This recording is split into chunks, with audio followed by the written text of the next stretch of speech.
Hello, my name is Marcus. I'm the compiler of a collection of therapy quotes entitled 1001 Windmills of the Mind, a collection of quotes taken from what's often called the psychodynamic or the psychoanalytic perspective, which long ago, as I understand it, was referred to by some as philosophical medicine or narrative medicine, helping one to be their own story doctor, their own existential, psychological soul doctor, to use narrative medicine to heal themselves. So narrative medicine, one way maybe to describe it is the famous line from long ago, to make the unconscious conscious. That transition, that process, is Hermes flies across. Hermes delivers a message from the unconscious to the conscious, or a bird flies across. When we make conscious what was previously repressed, we have more of the self. Because what gets repressed is parts of ourselves, our developmental self, our feeling self, our ontological self. I feel for amness self, our potentials. A lot of us would develop had we been loved properly, right? So that a lot of our self is repressed. When we make that conscious, that means we're accepting ourselves more. Now we're being more embodied. Now we're being who we're meant to be. Now we're being connected to ourselves. Have a sense of self, then you make sense when you have a sense of self. Kristen Wilson says if you're not in your body, meaning if too much is repressed and you feel numb as a result, you're not making sense anymore, really. And then it's disembodied discourse that causes all these confusions and problems, misunderstandings and dramaticalities, and obviously different degrees in this area. So the disembodied discourse is we're trying to find ourselves. The trauma, the baby experiences a trauma, developmental trauma, relational trauma, and interpersonal trauma called attachment trauma. Right? Sorry, I'm speaking. New venue here, by the way. Yeah, nice pretty place here. I'm not sure how long it's going to hold up like this. I'm sort of in the mid-afternoon here. I just found this little boutique hotel. Nice little place, yeah. I love the ceiling here. Check it out with the peacock. Can you see it there? Well, let's see, you're not getting it proper. Let's see. Hang on. Let's get it in. There it is. All right. That's nice, eh? Yeah. They got a nice little spot around here, yeah. An outdoor area. It's baking out there. Little tea shop here. Nice little tea shop. There's the front desk.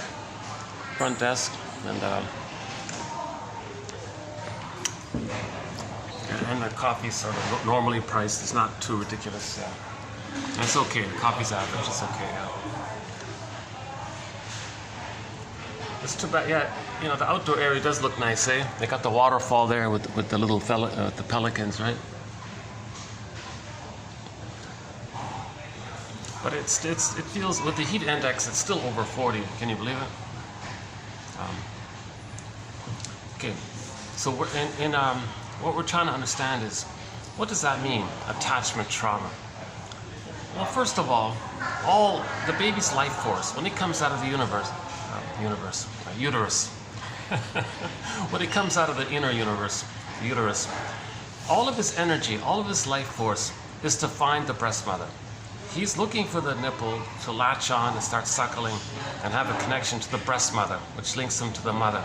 And there's a whole connection there between himself, nipple, breast, mother, and there's a nerve, and the cable is the nerve lines. Something about the mucosal nerves in the child while he's suckling clicks in or registers in or fizzles in with the nerves in the breast nipple to the mother. And there's like a little cable there, literally like a cable, they said. That means the baby's sensations, little emotions, little needs and feelings kind of go across the cable, and the mother picks it up. She understands the signals, and she can respond automatically, instantly, right on time, okay? And it's smooth, it's rhythmic, no delays, no conditions, no misunderstandings. Mother gets the baby's signals, so let the music play on. Okay, let the music play on. Because what the mother's doing is she's offering a positive paternal experience, a relationship. It's a positive mother-baby relationship. Okay? She offers her reverie, okay? Her mentalization, meaning her presence for the child. Then the child feels present to himself. Okay? The baby's brain is malleable. his understanding of himself is fused in with all that's around him. So what's around him, how it's treating him, he's laying it down for himself. It's called stage of undifferentiation, fusion, merging, symbiosis. Right? Okay. So the baby needs a normal, positive interaction with the mother. Okay. That's called a positive maternal experience, the maternal holding environment.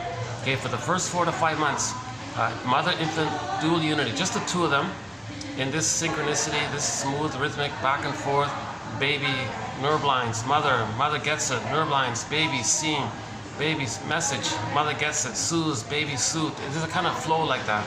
This is a continuation of your prototype in the uterus. Baby, cord, placenta, mother, placenta, cord, baby, cord, K, 2, 3, A, B, 1, 2, 3, do, re. It kind of flows, it smooths. That continues when he's in the land world, when he is biologically born. That continues with the nerve line and the positive back and forth between the baby and the mother. Just the two of them kind of thing. Yeah. Now the baby's laying down neural pathways based on an interpersonal interaction. So the paradise, meaning the extended social womb, the extended interpersonal womb, okay, during that first 4 to 5 months, the baby's laying down neural pathways. Not just during that time, but the first phase is for the first 4 to 5 months, called the stage, it's called the stage of symbiosis. Now look at that, eh? Well, that's all right. Instead of showing you birds flying across, I'll show you these pictures of some flowers. Yeah, nice little place here, yeah. They're decorative.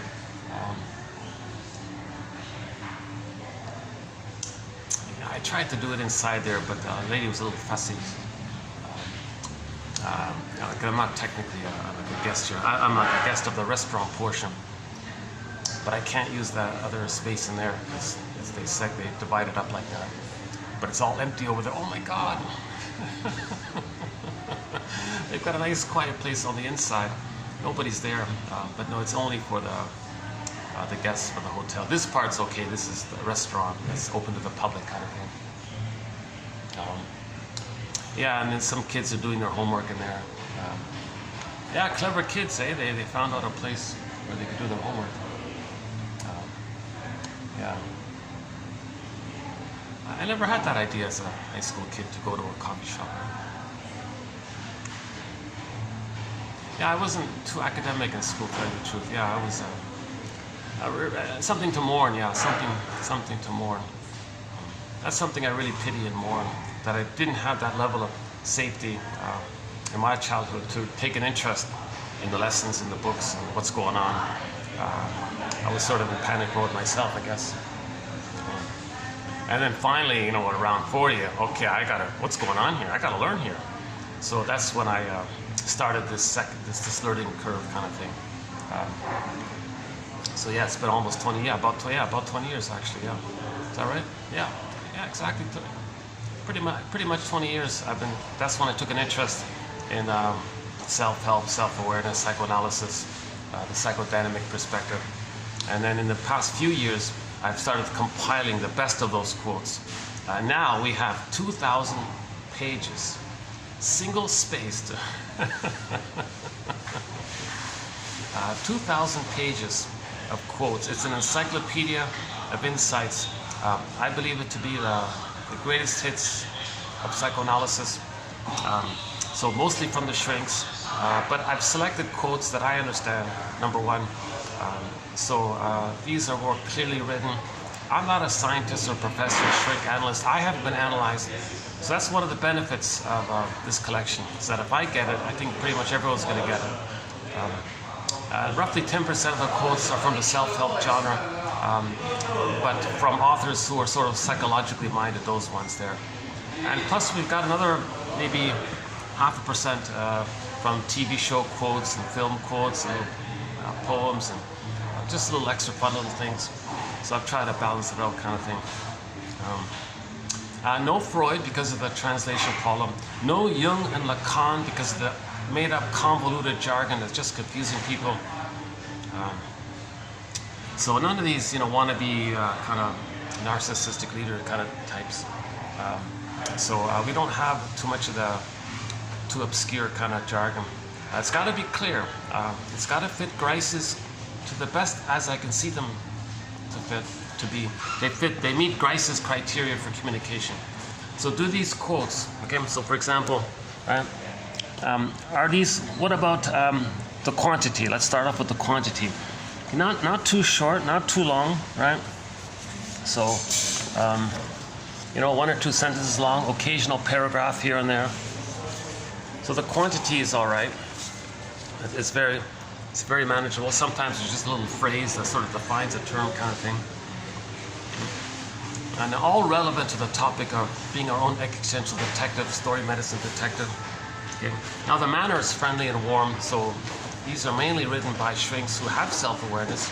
So they're coming from that place of knowing themselves, and they're trying to heal themselves. So they're having this analytic perspective of making the link of how the past influences the present, how the past distorts the present, because the past wants to be seen, the ghost wants to be laid to rest, so we can enjoy the present. Now the quality of the quotes, yeah, so he calls it quantity, quality. Quality, okay, very subjective for each person where they're at kind of thing. But I'm confident that if you read 10 quotes, one out of 10, oops. I guess, oh, I got a guest just sitting beside me. I might have to move here. Oh, it's too bad though. A little distracting, someone just sits right beside me, like that. When I go here.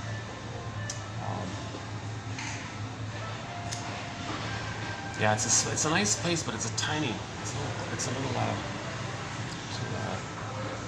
I wish it were more spaced out. Okay, let's see here. Okay, let's take a peek inside again. Let's see. What about in here?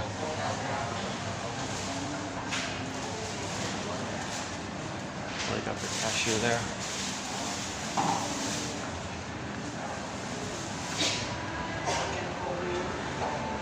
Curator. Oh, all right. You know, I haven't really seen the whole thing here. Let's see.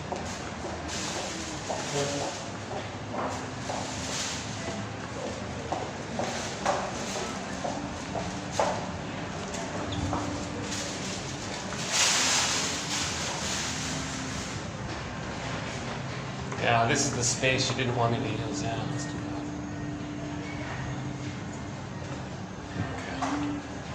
That's it. Look at that, eh? It's too small, this place.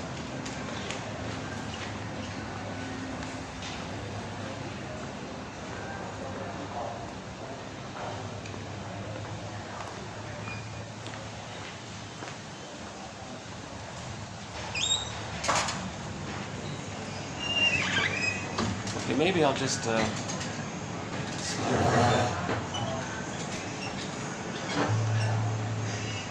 see if we can see. Oh, it's even cooler here. All right. Yeah, they're having a meeting back there. That's why I'm kind of. Okay, let's just try this for a bit. Maybe he'll move. He's not doing anything. He's just sitting there. Like he's like the guard, security guard or some one of those kind of guys. It's like how.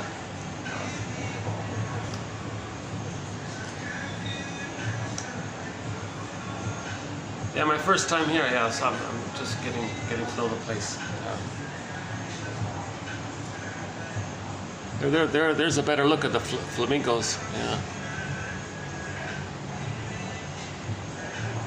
Gosh, I wish I were a billionaire. I'd buy one. I'd just buy the place. Get out of here. You're all. just kidding. Or I'd buy another place. You can work over there. Make this place. I'll just have one person run the place.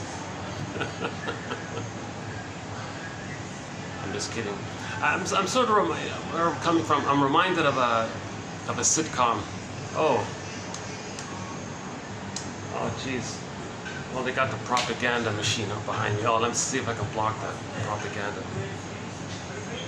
You don't see it, do you? Yeah, let's see. You know, it's not news what you're seeing. That screen back, that's not news. It's propaganda. It's brainwashing people to make people repress their true feelings of the harm that's being done, to steal the land, and plunder the land, and pillage, and steal all these things. So now prejudice is sort of driving it. The repetition, compulsion of trauma is driving it. trying to save the mother's driving it. The anger around losing our golden ball, losing our feelings. Okay, so in the Disney film Inside Out, joy and sadness got zooped away. That's it right there. That Disney film Inside Out. Oh, okay, he's having a meeting with another guy.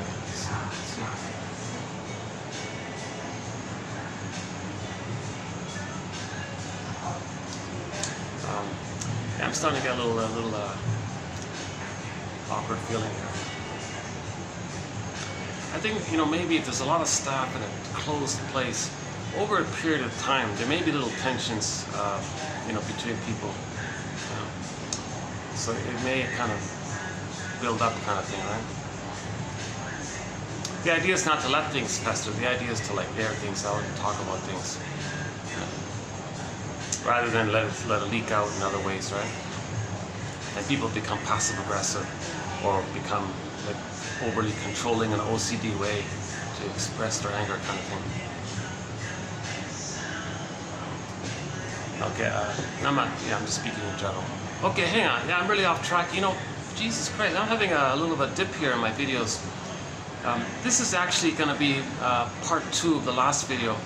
So it's not really a retake per se, but I feel like I missed a few of the points when I did it last time at the other venue. So I wanted to maybe see if I can improve on a couple of the points that I kind of just skipped over last time. So I'm making a part 2. So this is TQ27 16, part 2 of 2. So an extension of part 1, where I was at the pool yesterday at the last pool at the last time.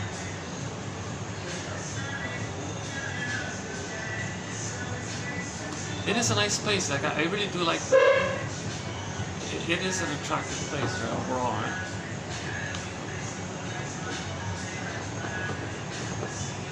I like that nice, like that marble. I don't know if you can see the marble. So like a nice marble on the wall there.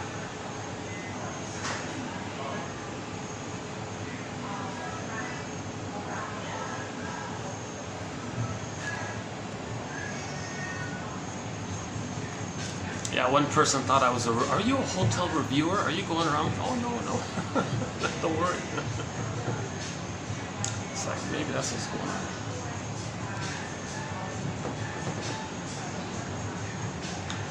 Yeah, let me get a minute to compose myself, get back on topic here.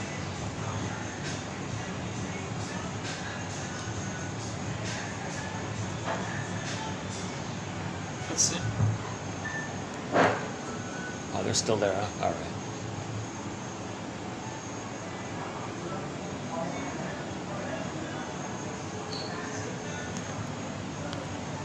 No, that's it. This is really the only spot I've got right now.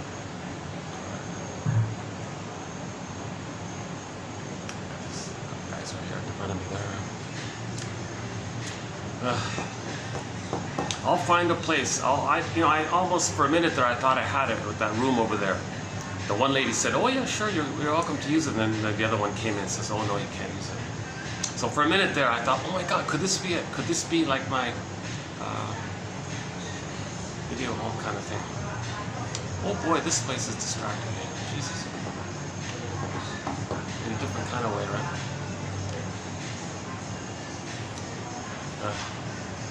Give me a minute to settle in, Jesus. So let's stick with. Oh, there's the propaganda machine. Jesus, that's pretty bad. It's in your face. It's they're bombarding you with brainwashing, saying that thousands of. I don't want to repeat it. See, if the babies are brainwashed. If somebody's trying to brainwash you, what's happened is they were brainwashed by their mother. Now, that not to blame the mother, she herself had been brainwashed by her mother. Okay, so these ladies, let's say, experienced what's called Jocasta style of mothering by their mother. Okay, so the Jocasta style of mothering is when a mother, for whatever reason, okay, trying to understand. We're not trying to blame. Trying to understand. Okay, the Jocasta style of mothering is when a mother has a baby, and she's got all the power. She can do what she wants. Everyone says mother knows best. She has immunity. If she's corrupt, no one's going to call her out on it. And what the mother might do is try to meet her unconscious needs. Maybe she's partially conscious of it, but let's just stick with the unconscious part. She'll try to use the baby to meet her unconscious needs. Okay, so the 4 we're using at the moment, in part 1 at the end, I kind of ran through the 4 types. So mother has a baby, and that's a new situation for her. So in a new situation, she's going to recreate the trauma that happened to her with the fantasy that when she repeats what had happened to her, maybe she can change the past. I'm not making sense. Okay, so let's back up a second. So we'll all trace back around to this point. So let's go back. The basic issue is the baby experienced attachment trauma. Attachment trauma.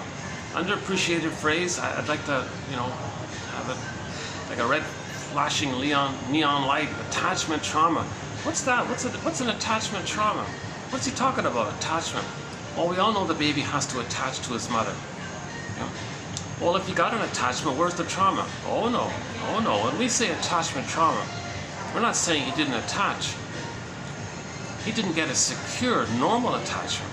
He got one of these painful, convoluted attachments that froze him up.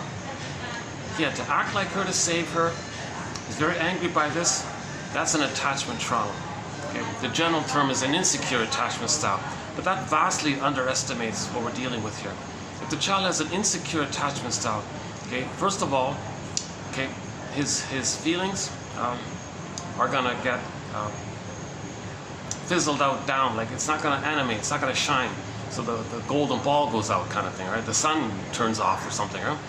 So the golden ball's an image for the feeling self. Now, why does that take place? Because underneath the feelings, there are needs. The baby had developmental needs for his identity, for his sense of self, okay, for his existential identity, for who he is.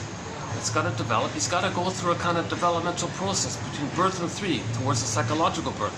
So for his selfhood development in the emotional realm, we're talking about, we live to the extent that we feel, that inner realm, right? So he had these needs. He had a basic need for a secure attachment style. When those needs didn't get met, okay, and we subdivide those needs between birth and 4 to 5 months, 4 to 5 months to 18 months, 18 months, 36 months. So those 3 main phases. When he doesn't get his developmental needs, okay, so he's going to express his abandonment depression around it. His rage, shame, fear, anger, upset, crying, confused, helpless, powerless. He's going to express what Masterson refers to as abandonment depression. Okay, sometimes people call it persecutory anxiety. The furies, whatever it is, a very painful kind of state for the baby. He's in a helpless place. He can't flee. Right? In a stress response, he'd like to flee. Where's he going to go? Where's the baby going to go? He has no motor skills. He can't run. He can't pick up the phone, ask for help. So now he's in a corner, so to speak. So now he's in this enraged place. But what can he do, really? He has all this adrenaline and stress hormones. He's enraged. All he can do is enter into the fantasy world. So now his fantasies express his unmet needs. Okay, so the fantasies of the baby is he wants to control the mother, possess the mother, devour the mother, gobble in the mother. So he has this, his unmet need ended up with oral greed kind of thing, right? So the baby has these needs. Mother, hi there.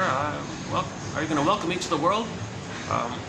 Mother says, so let's say the baby's removed or something. Poof, that could do it. Baby doesn't understand time. Where's my mother kind of thing. Then you remove the cord and the placenta, disconnected to the mother, and he's separated physically from the mother. He may freeze up right there. It's called a birth trauma. Forget about weighing the baby. Okay, and again, my disclaimer, barring emergencies, don't remove the baby. Leave the cord, leave the placenta. It's called a lotus natural birth. Hand the baby directly to the mother. Baby latches on, all is good. But if he's removed, that could be a birth trauma.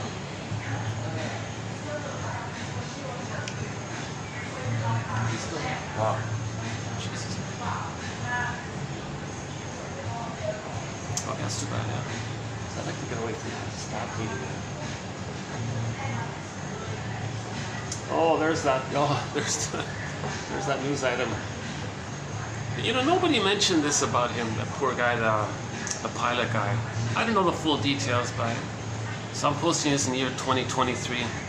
I don't know about him in general. Like I didn't look into it, but maybe I'm just saying maybe.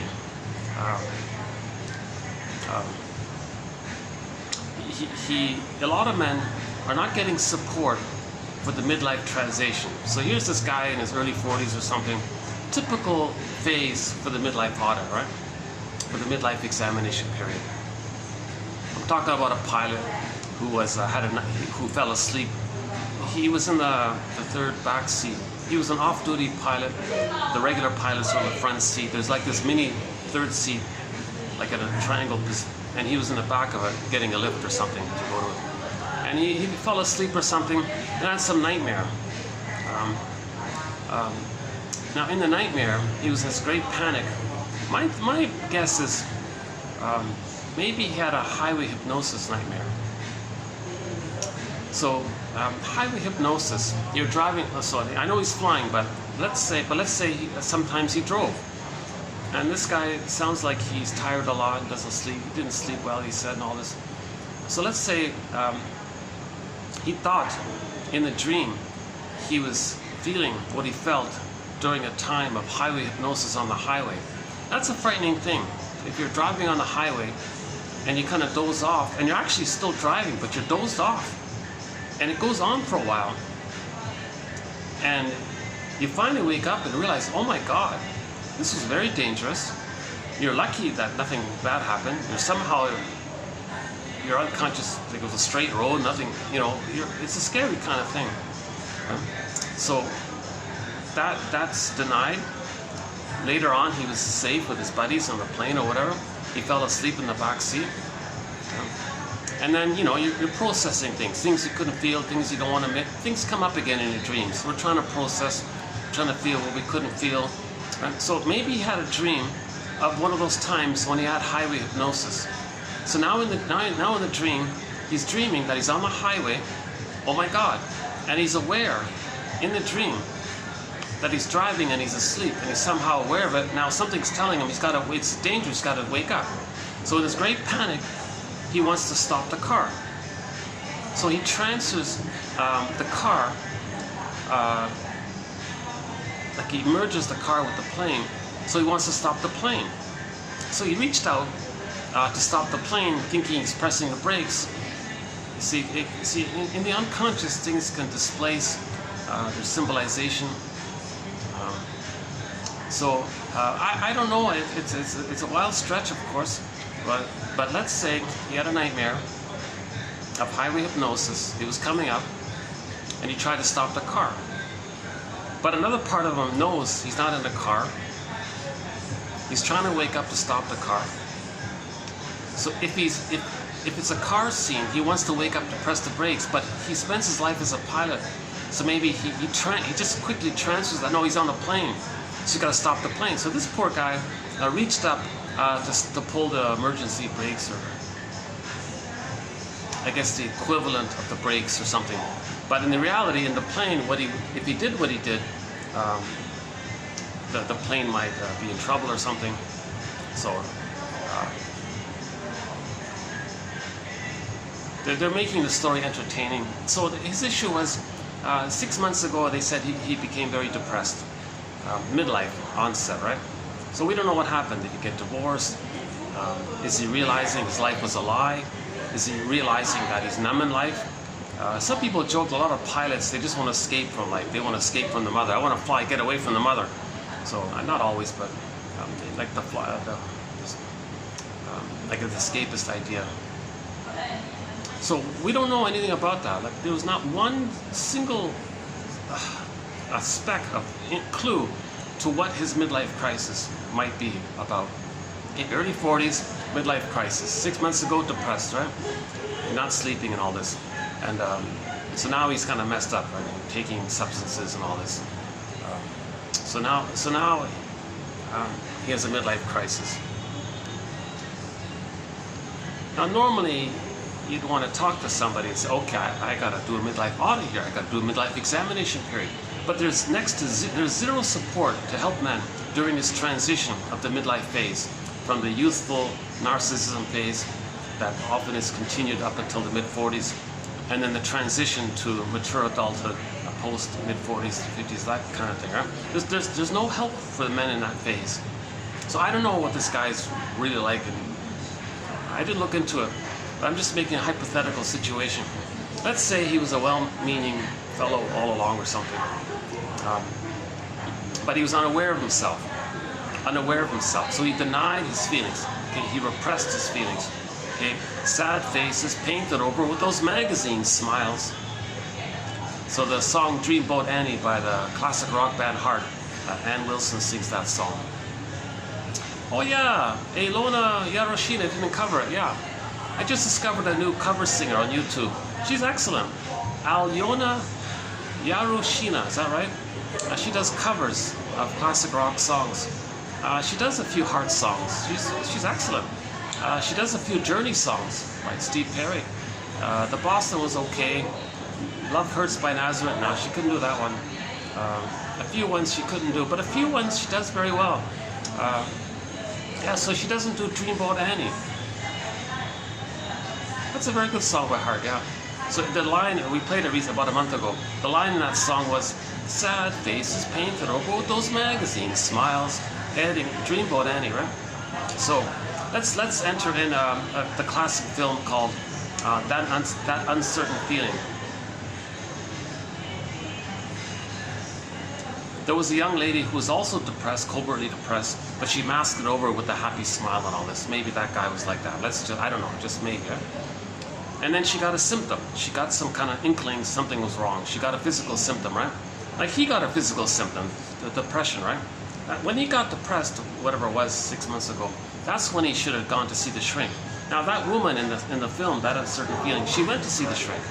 Shrink said, yeah, you don't know your repressed self, your secret self, your unknown self, your second self, the one who walks with you, who's not like you, who's living your life. The repressed self is sometimes, so Robert Bly describes it this way. By the age of 5, so much of who we're truly meant to be, our true self, our golden ball, our feeling self, our sense of self, our developmental path, who we'd be had we been loved, all that potential, all that gold, all that, okay, that got all repressed. It's in the unconscious, non-reporting brain. This metaphor, it's a bag that we drag behind us. We put it in this bag, and then we spend the rest of our life trying to get it back. So now it's in this bag. So that whole energy of us that's unknown is called denied self, repressed self, secret self, shadow soul. It's the one who walks with me, who's not like me, who is me. Someone's living my life, and I know nothing about him. So in literature, it's the motif. In literature, it's the motif of the double character. The double character. In literature, the protagonist meets another guy. The other guy is his repressed self.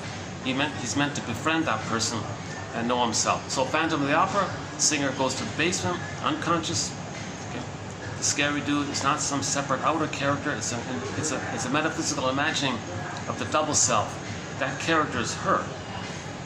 It's her.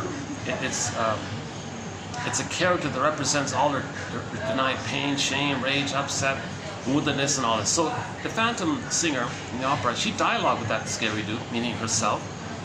That means she got more of herself, accepted herself. Hermes flies across. She has this dialogue between, okay, know thyself. There's a dialogue. Was it yesterday or 2 days ago, there was a quote about this, the importance about a dialogue between her conscious self and the unconscious self. So she had this dialogue with her unconscious self. Like in the student, okay. Yeah, so the singer dialogues with the Phantom dude. She had more of the self. She accepted, meaning herself, had more of the self, went back on stage, had more sense of self, therefore she made more sense. That's why they said she was a better singer. She was more embodied. People loved her singing because she came from a sense of being embodied kind of thing. You know, some singers, they have the vocal pipes and all, they're in tune and all this, but like, it's a kind of vacuous, like kind of like a little hollow, there's something hollow, right? Occasionally you get a singer like that, right? Kind of feel sad for them in a way, even though I have mixed feelings listening to certain singers because I feel like not really embodied, but they have the vocal talent and all this, and the ear and all this. That's why if you get a singer like that and she has more of her feelings, she'd be a better singer. So a similar thing. In the classic film, That Uncertain Feeling, there was this happy-go lady. It was a mask, right? Underneath she was depressed, right? Maybe like that guy there. He was happy. Looks like they said he was a nice, polite guy or whatever, but he was depressed underneath, right? But in the classic film, she went to see the shrink and said, I got this symptom. Like he has a symptom, depression. She had a physical symptom, went into her body. These symptoms can take different forms. Never mind how the symptom takes place. So she got a symptom like he had a symptom, right? But he ignored the symptom. He ignored the symptom. You see, he ignored the symptom. That poor guy, right? Wow. Considering the damage he might have caused, no one's really gonna. But you gotta look deep. Shall I compare you to an onion? You gotta understand things, not just be quick to judge and make either or. We gotta learn from these kind of things, right? If we just brush it off either or, we're not learning. Let's try to understand and learn, right? So back to the film, the classic film, That Uncertain Feeling. Oh, that's too bad. Jeez, the couple's right there. Just going up. Well, maybe it's better there in the reading. I can't believe it. There's two massive rooms back there. It's all empty.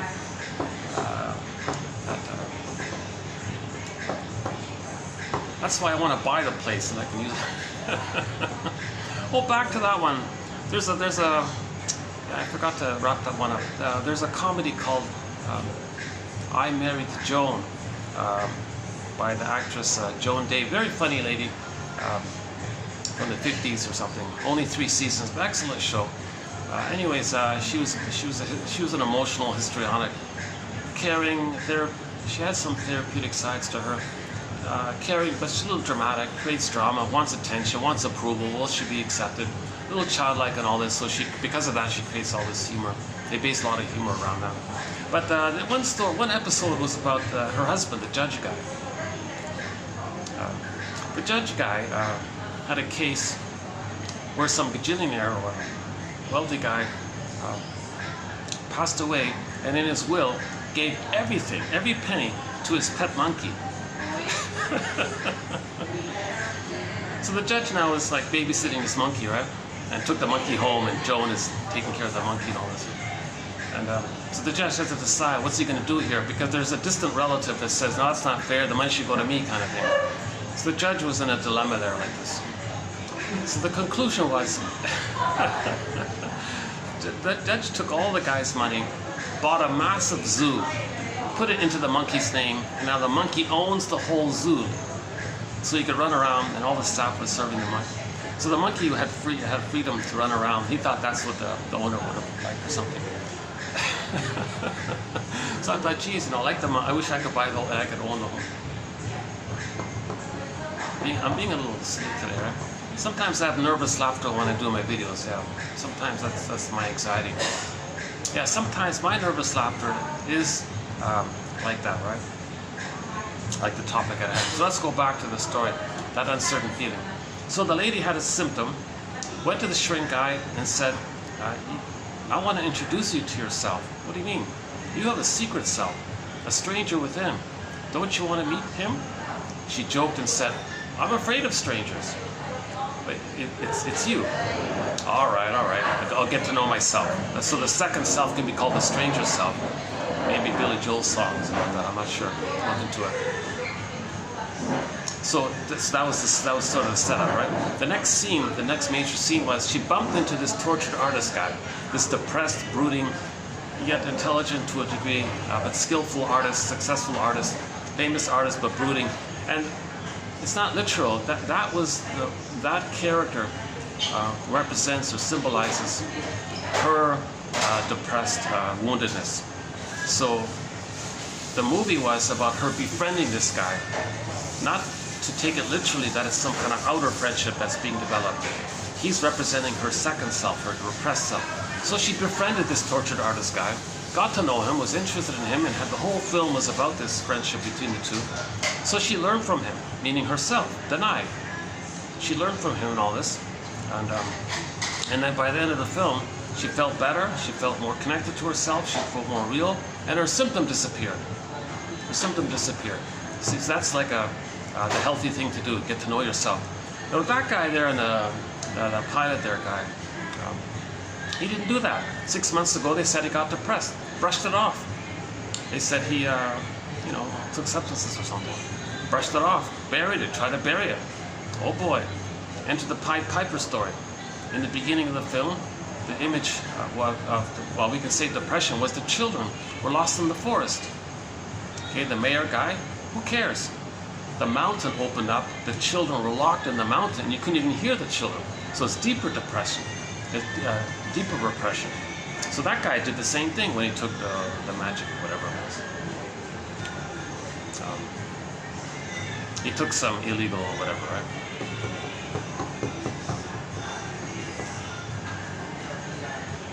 So that implies he's repressing it. No, children lost in the forest, go away, push it away, deny him, open the mountain, put these feelings into the sad faces, painted over with those magazine smile. He wanted to maintain the magazine smile. His whole life was built on the magazine smile, denying his unconscious self. Right? So 6 months passes by. He feels safe with his buddies on the plane, gets a nightmare to bring up something that bothered him in the past, and had a reaction to the nightmare, and in the process had the near fatal accident and all this, right? But it also traces back to just the general concept of society. Society marks the midlife journey, the hero's journey, the second journey in midlife. Men have a developmental task, and women have a developmental task. It's called the midlife audit, the midlife examination period. Joseph Campbell calls it the monomyth for everybody when they hit 40 roughly. That's the hero's journey, he calls it. Know thyself. Again, know thyself, the unconscious self and the conscious self. Hermes flying across, that's narrative medicine. You're knowing yourself. You need to know too that the self is the totality of the conscious self plus the unconscious self, and the totality of it all. So you got to know the two, not just the conscious self. That guy, that pilot guy, didn't want to know his unconscious self. I'm just guessing there. He didn't want to know it. Right? He said, forget it. It takes the magic pills, forget it. So the body bears the burden, right? Now there's more dramaticality coming up with the repression, right?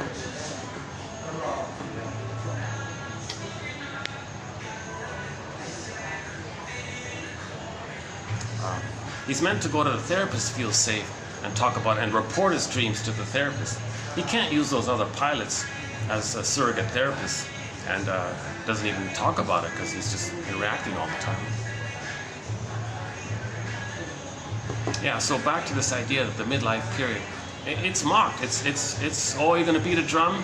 You're going to blame your mother? Come on, get over it. And enter that obnoxious song, Get Over It. So the song, let's just stick to the song. In that annoying, although it is musically not too bad of a song. I don't really go for that band too much, right? But anyways, yeah, they had a sit. Was it Glenn Fry as a soloist, had a good song called "You're a Part of Me, I'm a Part of You." That was okay, right? Yeah, we grew up hearing some of their music, so it's a little familiar. But anyways, in the song, it's about the protagonist of the song. My guess was saying that when he was a baby, he was crying and crying. He was colicky. The mother said, "Get over it, get over it. What do you want, baby? I don't know what you want, baby. Stop crying. Get over it, get over it." Okay, so he identified with the aggressor. And now he's saying, anybody out there, you feel sad, you feel depressed, get over it, get over it. So maybe that pilot guy grew up listening to that song. Oh, get over it, get over it. I want to find your inner child and hit your... It's a song about emotional abuse and all this, right? And he's violent, and he has violent imagery in his lyrics in the song. Like physical violent imagery. So maybe that pilot heard that song and was listening to it on the radio kind of thing. Oh yeah, okay, no, don't, get over it kind of thing, right? So repress, take the pills, repress, we get over it. And then there's an eruption like that case there, right?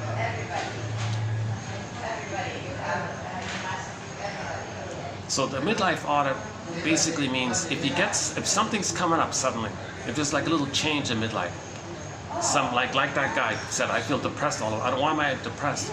Or sometimes there's the delayed onset of developmental trauma. You see, the PTSD that comes about from developmental trauma, it's delayed onset. The symptoms of PTSD from developmental trauma don't automatically appear instantly, like they do with situational shock traumas, right? The personality and defense mechanisms seem to kind of buffer it, kind of thing. But it wears out with age. Then there's a delayed onset of it.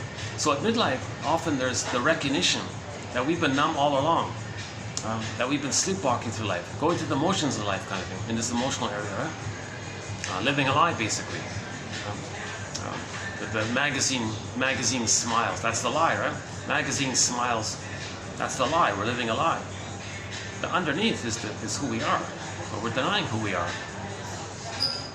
Now, who we are, the organism doesn't like this. Nature's trying to heal. Nature, there's this innate drive for healing. So he's trying to communicate. The only time he can communicate was when he felt safe when the buddies on the plane there fell asleep, got a dream. So he's trying to, but it's dangerous in that context. That's not a therapy room, flying in the sky like that, and acting out. That's not, he can't, you see, he unknowingly used that little intimate setup there, and his two buddies there as therapists or something. But you can't do it like that, right? You gotta make an appointment, sit in the guy's office or something. I haven't done it, so I don't know what I'm talking about. If I had the funds, I'd be on the next flight. Are those guys gone? Oh yeah, let's go back. Okay.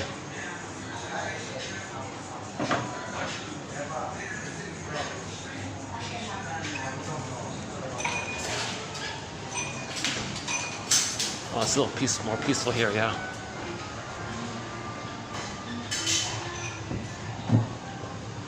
Oh, there's the nice pigeon.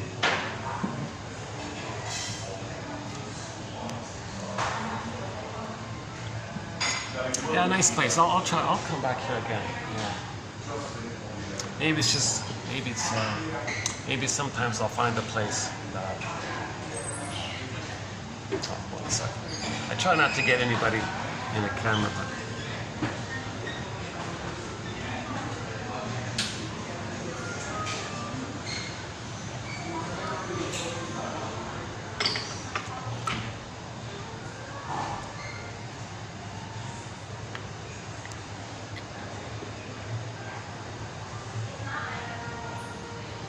So let's finish up.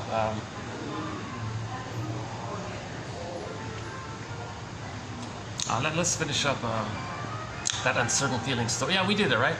The young lady dialogued with her double self, represented by the tortured artist guy, and the whole film was about this dialogue. Then she felt connected to herself. She understood her feelings. You know what his introductory point was to the recognition of feelings? Something like the tortured artist guy said to the young lady, if you go to the amusement park or the fair or whatever, and you see these caricature artists, right? You sit there and the artist does a cartoon version of you. What do you want? Let's say you got a choice. One cartoonist or caricaturist will just take a photo of you, and he'll say you can go off, and he'll just copy the photo. Well, the other guy is, you got to sit there, and he's gonna maybe highlight something that he sees that maybe you don't see, your positive traits or something unique about you, and he'll like little highlight it a bit for you. Which one are you gonna go to? The carbon copy caricaturist, or the one who kind of brings up something about you that maybe you may or may not be that familiar with, but he sees something. So he says, oh, of course I'm going to go to the second one.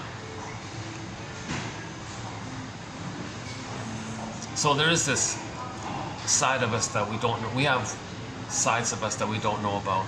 And the artist was introducing you like that. that was just sort of like the teaser introduction, that there is an inner life, that there is a feeling self kind of thing.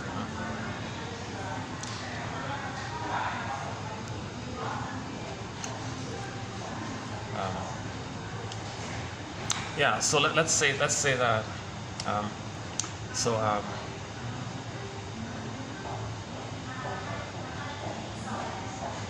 Yeah. So I don't really comment on current events. Just get a chance saw it there.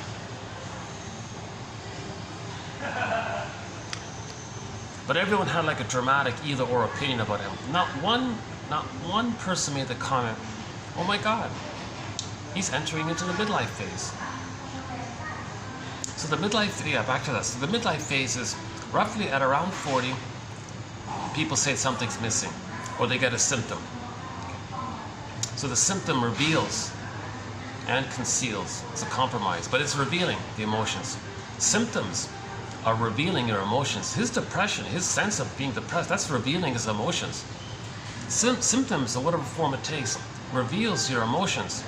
It's a conversion to the body. Okay. So the image is ice converts. Ice is converted. Okay, back up. Water converts to ice. Water converts to ice. Take that as an analogy. Denied feelings go into the body and create a symptom, hardened in a symptom. Some set thing like that. The feelings are meant to flow like a wave, water, emotions, water, emotion, E-motion. But they're afraid to flow because you're afraid to know your needs, because of the pain around once upon a time having needs, so it's frozen, and then it's frozen. There's a symptom. It's hardened like ice. Water turns to ice. Water becomes ice, right? So usually at midlife, people get something like that, whatever form it takes, right? That's the beginning. Now you're beginning. What's this? Okay, now you began. Now you just began. When you say, what's this? There's something missing here. Often people say, something's missing, or I feel like I'm living the unlived life. When does life begin? I feel like I'm living some kind of provisional life. Life's not supposed to be a dress rehearsal. Hold on a second.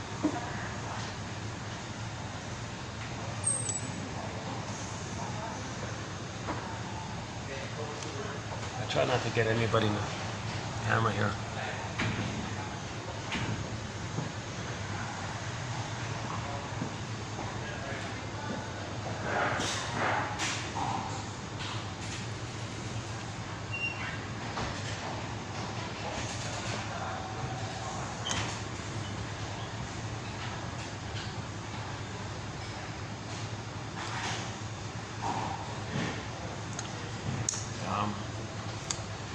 Yeah, this may be like a...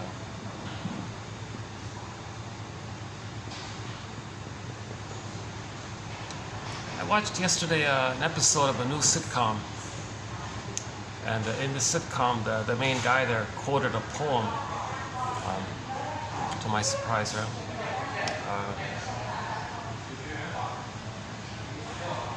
The poem was about, we're all the same, we're all the same, right? The difference might be, what we experience and the memories and what kind of model of our trauma we create.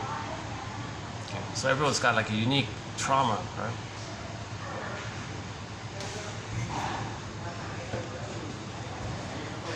Okay, let's just stick with the basic one. Yeah, so at midlife, people say something's missing, right?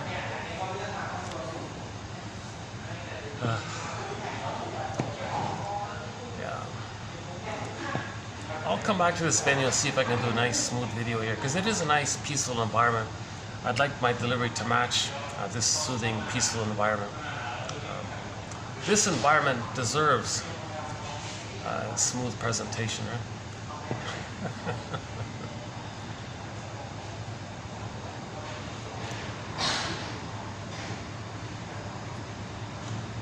Okay, so the dialogue, okay, midlife. That's why Robert Bly is sort of a guest mentor here.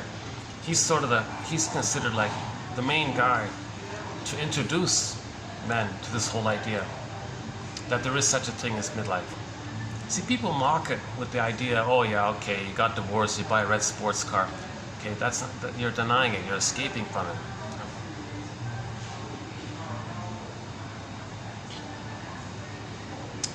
If you're riding on a motorcycle, grief is riding behind you, trying to catch up with you. So you're going faster and faster to not let grief catch up with you. This image is discussed in TQ 2599. If you go to TQ 2599, I think it's the third one there, about riding on a motorcycle, and you're going faster because grief is riding on a bike behind you, trying to catch up with you. So you're going faster.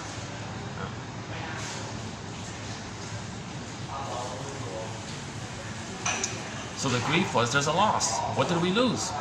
Oh my God, you got to be kidding me. We lost a good mother that never existed, that was supposed to be there. We lost our developmental path, had we had a proper maternal experience, right? And then having our uniqueness, a consciousness of the uniqueness, all that time that's passed, all the good times and things that could have occurred with healthy development, all that's lost. We've got a lot of losses, huge losses.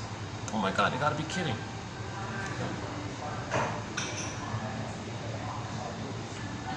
Now, in order to mourn a loss and accept the loss and admit the loss, Robert Bly is called the grief poet. He says grief is the doorway to yourself, the doorway to who you are. You got to grieve to find yourself. You want to find yourself, we got to get sadness at the console.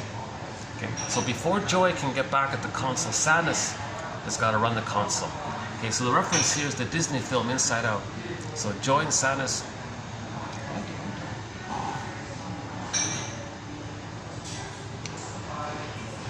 Seems okay. Don't want to bother anybody. So joy and sadness. Joy and sadness were zooped away, right? In the Disney film Inside Out. Then fear, anger, disgust were the other main characters there, right? Disgust was mainly about the physiological response of distaste and dissmell mainly. Now the fear, as mentioned earlier, easily gets overwhelmed, then it goes to the anger. So the baby would first like to flee. If you can't flee, then the anger is there. And the anger becomes the rage and all this, right? And we had a quote about the pillow. Do I have it here? Hold a sec. We did a recent quote about the pillow.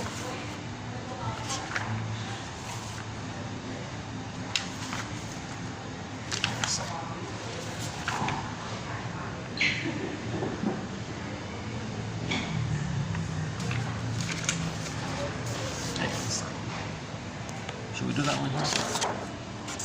Oh, yeah, here it is. Pillow pounding to get the rage out, as is the fashion in some encounter and therapy situations, is an exercise in futility. What is at issue is not access to rage, but avoidance of attachment. Avoidance of attachment. So the issue behind anger, shall I compare thee to an onion? The issue behind anger or rage is that joy and sadness got zooped away. Now, why did joy and sadness got zooped away? Because there was an underlying need for a safe attachment.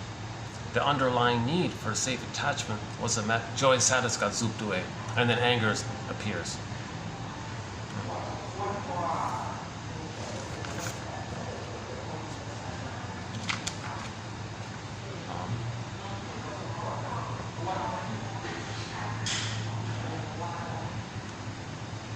Okay, so let's go back. Okay, let's just go back to the basics. So the baby experiences attachment trauma. Needs unmet. Feelings rebuffed, squelched, fizzled down. The byproduct is numb, going through the motions of life, sleepwalking through life. Okay. Sometimes emotionality like that is considered frozen, petrified, turned to stone. unreal, wooden, flat, alexithymia, emotional hypothermia, emotional catatonia, whatever phrases people are coming up with, means we're not feeling ourselves, right? There's a pain, Emily Dickinson, there's a pain so utter, it swallows substance up. And the golden ball goes down the well. The golden ball disappears, the feelings, because the needs weren't met, and the feelings expressed, and then it was all denied. I feel, therefore I am. I feel, so the feeling self, the ontological self, I feel, therefore I am, it's linked like that. So they're both kind of denied, and then we feel flat and all this. That's a trauma, that's a pain. Somebody once said, what are you talking about? I feel no pain, I feel nothing. Alvin Semrat says, well, first of all, you're never not feeling anything. And if you think you're feeling nothing, that's when you're hurting the most. There's a pain so utter, it swallows substance up, and then one goes in a swoon. That's the endorphins. The mercy numbing thing. Now the child creates an introspect, has the memories of this. He remembers this and creates a schema, a template, internal working model, endopsychic structure, architecture in his non-reporting brain, implicit memory system, pre-verbal memory system. So that's called internal objects. Object relations theory is the study of the internalization of interpersonal relationships.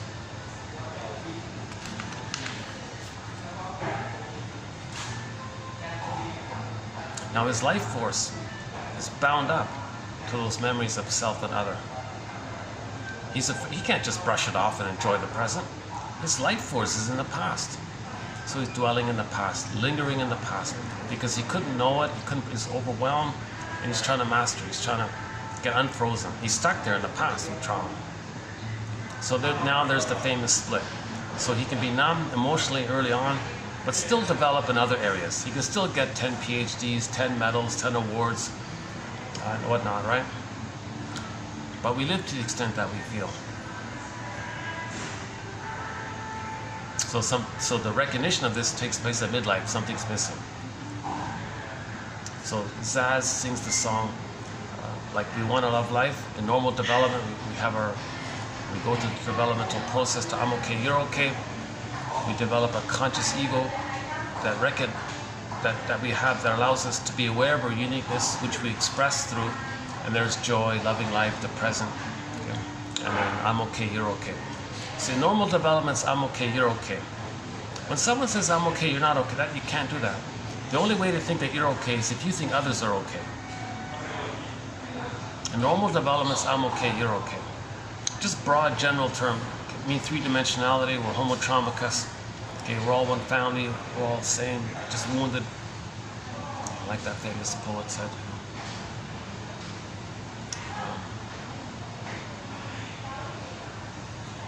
Okay, so enter the Greenberg film. You have trouble living in the present, so you linger in the past because you never really lived it.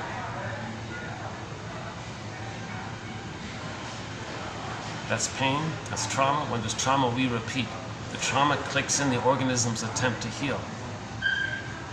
The person's attempt to heal is to get the needs met.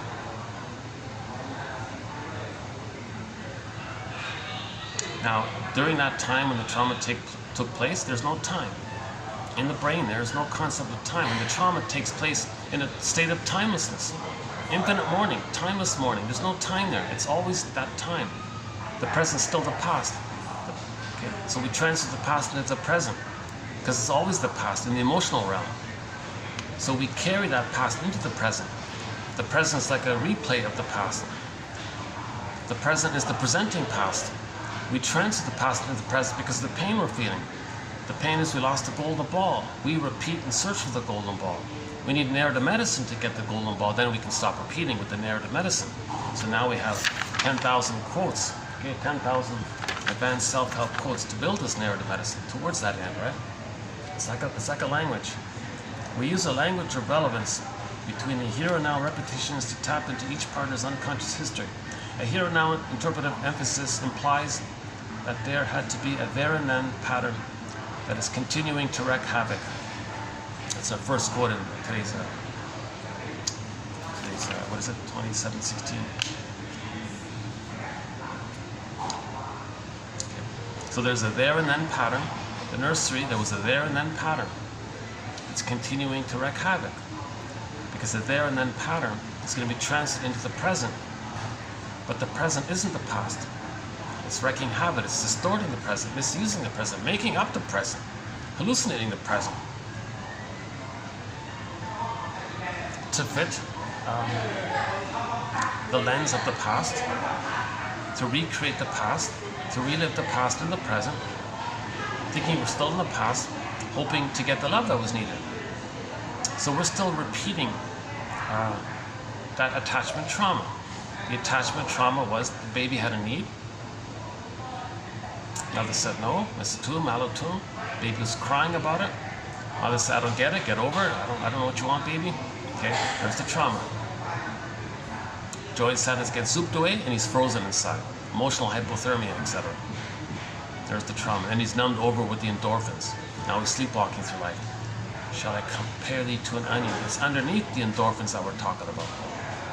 Okay. Like that pilot guy, he tried to numb it over with the magic, whatever it was, right? The illegal substance. He tried to numb it over with endorphins. Magic, yeah, he tried to use magic. Numb it over with. But shall I compare thee to an onion?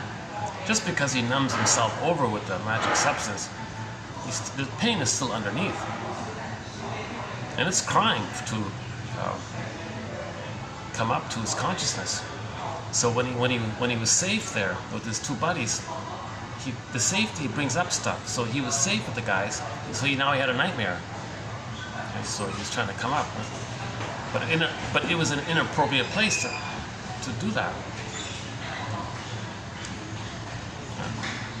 Reaching for the brakes on the plane, thousands of all up in the sky with 80 plus people on the flight or whatever it was, right? I think part of the appeal of that story is because it touches on something for a lot of men and women, that there's very minimal support for people in midlife. It's a transitional phase. It's called adult development. Yes, there's child development. Does development stop? There's another developmental phase, but every time a developmental phase we enter into it, we relive the failure from the nursery into that. We carry the past into the present. So in the midlife phase, we're facing the childhood issue. You can brush it over, brush it over, brush it over. At midlife, you tried to brush it over. Maybe some people do successfully brush it over endlessly, right? And then live the unlived life. Never knew it, didn't care. There was none to it or something. But when we enter into the midlife phase, the prior stuff, the prior phases that were denied. So his teenage phase was brushed over. His maybe like the boy to man phase was brushed over. It goes back to the nursery time trauma. It carries through. It's the underlying current that lives on all the time, right? So at midlife it comes up. So at midlife he's facing that trauma in the past.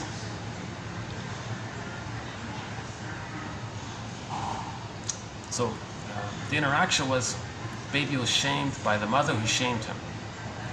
Shamer, shamed, let's say. Keep it simple, right? That's a record. That's a recording. That trauma, that recording, the organism wants out of that. It's going to repeat it. No, mother, I have these needs. It's going to replay it because there's no time there.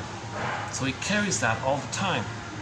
He's going to replay that record with others as stand-ins for the past, symbolizing the past, metaphorizing the past, so the emotions can be into the present for the past. So they're distorting the present to fit the past, to replay that cry for love. So Bergler puts it this way. Neurosis, this trauma, leads to neurosis. Neurosis is the freezing or the petrification of this conflict, the wish and the fear, the need, the wish, the fear, the need, the memory around it, and the whole thing's repressed. It's pressed on the grooves and on a vinyl disc record, 45 vinyl disc record. Okay, side B is the same song as side A, just as one tune. Okay, so it makes the person neurotic or dysfunctional because they're not going to enjoy the present. They're not going to love life, know their interests, have mutuality. They're going to distort the present so they can replay the past. hugely dysfunctional, hugely neurotic, widely distorting the present, misperceiving the present, making up the present.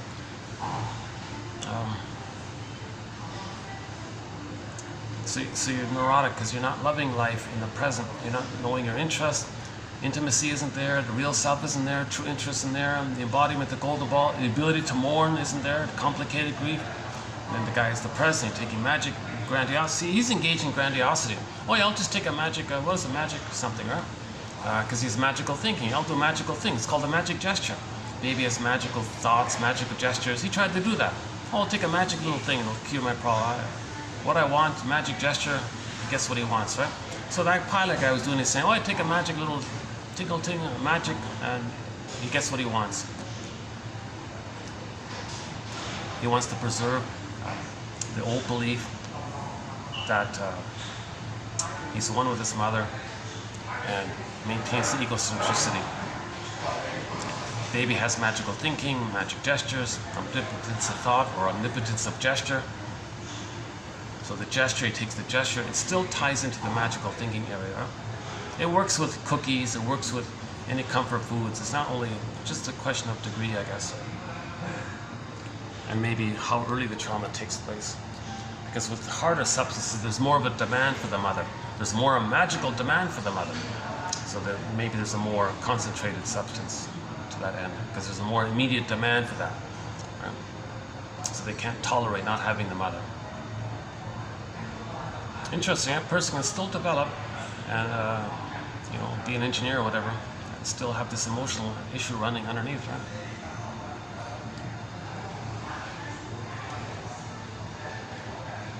Are you okay here? Let's see. Double check here.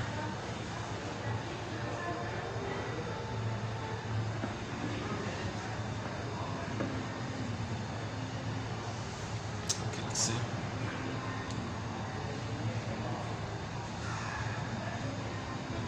Okay, maybe we're okay here. What time is it now? Let's see. Hey, in a second. Let's see. Let's check the time. 4 o'clock. Okay. Maybe this is the time. Yeah, maybe this is the time to come. Before the dinner crowd. It's gonna get dark here soon anyways, right? Yeah, okay. I've only got 2 hours on the film. Oh, the lighting is just right. Okay. Hopefully I can finish up here. Oh, 1 second. Hi. Hi. Nice place, yeah, good. Yeah, Isn't it great? Oh yeah, yeah. I love it here. It's been so wonderful. Yeah. It's your first time? It is, yeah. Oh, great. Yeah, I got here a couple days ago from San Francisco. Okay. Yeah. How about you? No, I know. I've been in the city for the past year, Oh, and I look great. for little venues where I could do my podcast. I'm actually doing one now. Yeah, yeah. That's okay. Yeah, yeah. Yeah. They will dress you here. They just dressed me in tie, and then they take your picture all over this hotel. It's really fun. That's what they do. Their specialty here. Oh, got it. Yeah. Anyway, have fun. Yeah. Thanks.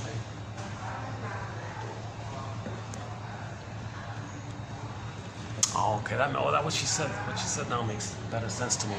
So that other room that they kicked me, they wouldn't let me use, is so that the guests. I get it now. So the guests who stay here have the service where they can dress up in a traditional gown, like a traditional local gown, and have their photos taken wearing that gown. So that's like a dressing room. Oh, I see. Is that what it is? I didn't see dresses there. Anyways.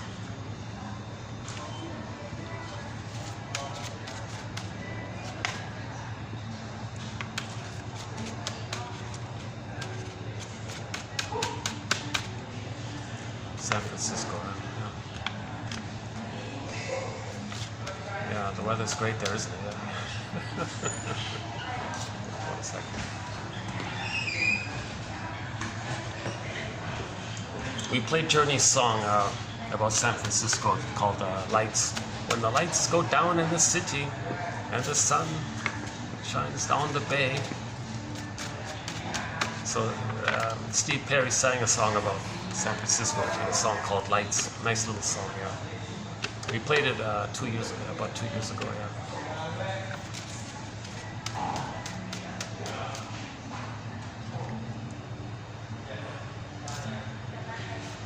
I had a little moment of my being I rebuffed her a little bit, right? Because, oh, I'm doing my video now.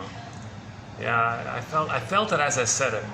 Marcus, come on, just relax. You can talk a little longer with her. It's okay. Yeah, interesting. Yeah, I felt slightly.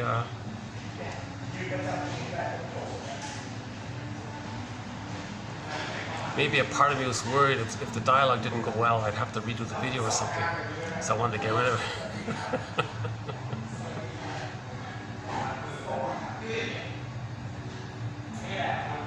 But why don't I just relax, enjoy the little exchange a little longer. Small talk is that's a challenge. That's always been a challenge for me. This kind of this ritual of empty talk to observe that underneath the empty talk. Oh, okay, you're there. I'm here.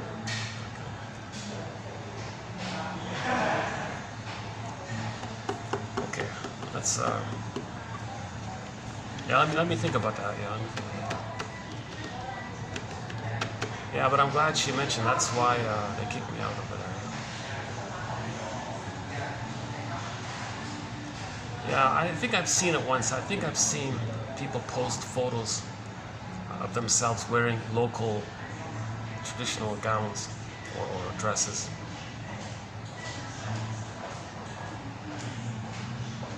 And having like a feel of the place more, right? Having like a connection to the place somehow, right?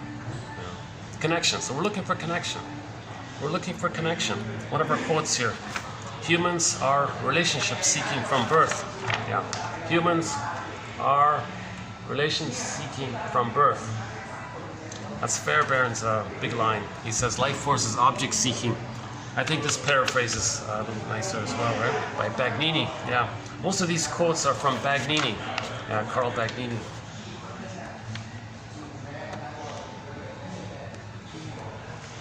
So, neurosis is the petrification of an inner conflict that's repressed. It's pressed on a record. Every neurotic is a music enthusiast, but he only has this one record. That's why he's neurotic. Of course he would love to have lots of daily, creative, warm, loving expressions in his life. But he's stuck with this one record. That's the issue. That's why he's neurotic. He only has this one record. That's why he's neurotic. Every neurotic is a music enthusiast, but he only has this 145 vinyl disc record. He carries it with him everywhere he goes. Every time he sees a record player, with never-ending fiery ardor, says Edmund Berger, he spins off that tune. He recreates and relives. He relives and reenacts. He reenacts. He recreates with the mother that dialogue. Mother, I have these needs. Mother, Shane. He recreates. He relives it. He recreates it, thinking he's still in the past, wanting those needs met.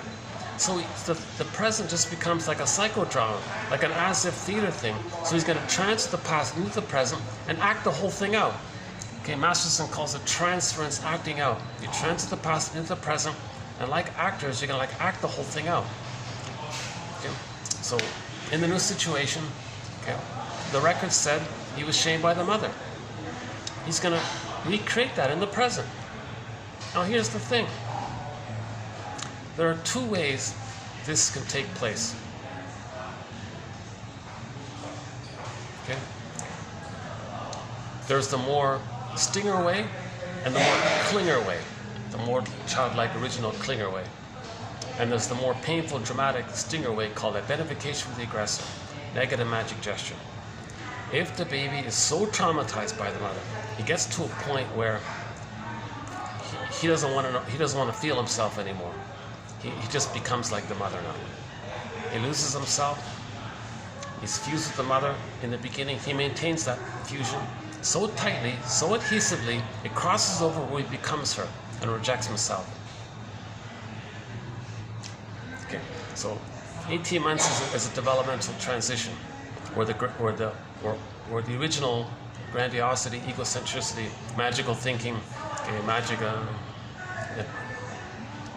to the pilot guy, the magic stuff dissipates mainly the grandiosity, the entitlement, the magical thinking. Instantly should have what he wants. That mainly dissipates at 18 months. If the child receives a continuous shaming by the mother again and again and again, many times a day, again and again, the child says, I can't do this anymore. I can't have feelings. I can't have needs. I can't have feelings. I can't even have a self anymore. So he'll project his own sense of self that's so wounded and feelings of so defective, so shamed, so disgusted, so hurt, so pained. He'll says, others can have it. He has it still. It's his. But the trick is, he'll think it belongs to someone else. To distract him that it's within. It's called projection. It's a trick of the mind to not feel that it's within. It is within. He does feel shamed and unloved and hurt by the mother. But he tricks himself to not be aware of it by saying others are no good. Okay, so let's back up a sec. In the uterus, the baby's a little god. Okay. When he's born, he needs an extended paradise. If the paradise is broken, he may think he's flawed. He's defective. Where's his paradise? Part B, baby can't parse out where he begins and ends or where the mother begins and ends. So if the mother's quote-unquote defective, he thinks he's defective.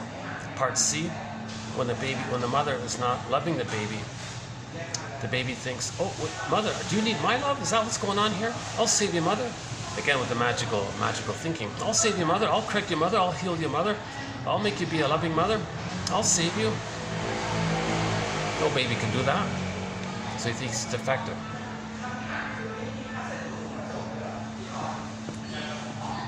Insult to injury.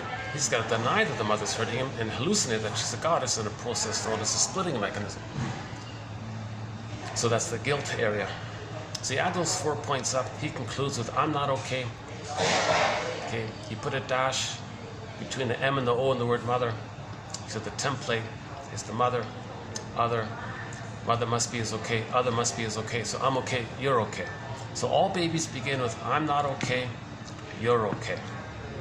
Briefly, temporarily for the first few weeks, but by the age of 3, it's I'm okay, you're okay, in normal development.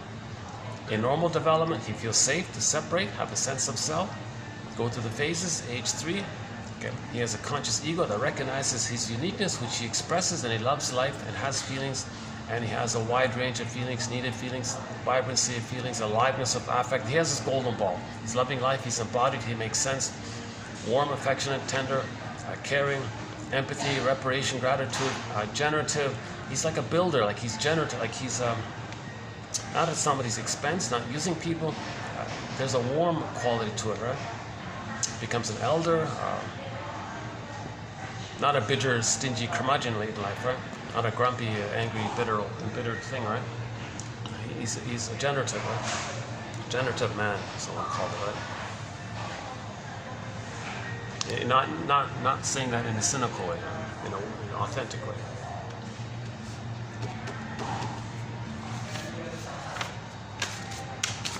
Hold on a second.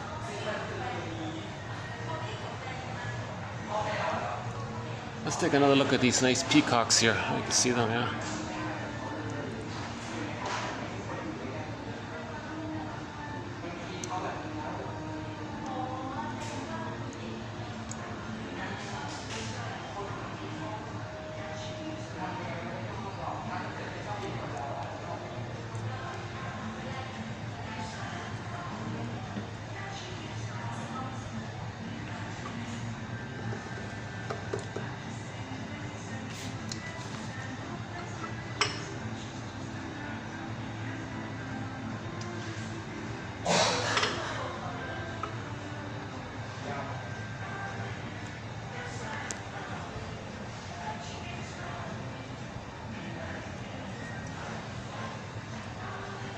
See, this is the time when I'd normally play a song, so I could take like a little break. I'd play some Brian Andre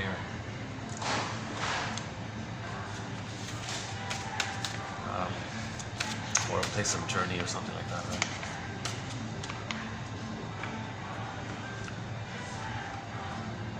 Okay, so let's finish up this idea of the record. Indistinct personality patterns. So stingers and clingers. Before 18 months, trauma, stingers. 18 months to 36 months, the clingers. So in the stinger personality patterns, the various personality patterns that develop when there's trauma prior to 18 months. Narcissistic patterns in the various forms, the bully pattern, Iago pattern, and several others. In these personality patterns, to cope with mother's constant misattunements, they attribute their identity onto others.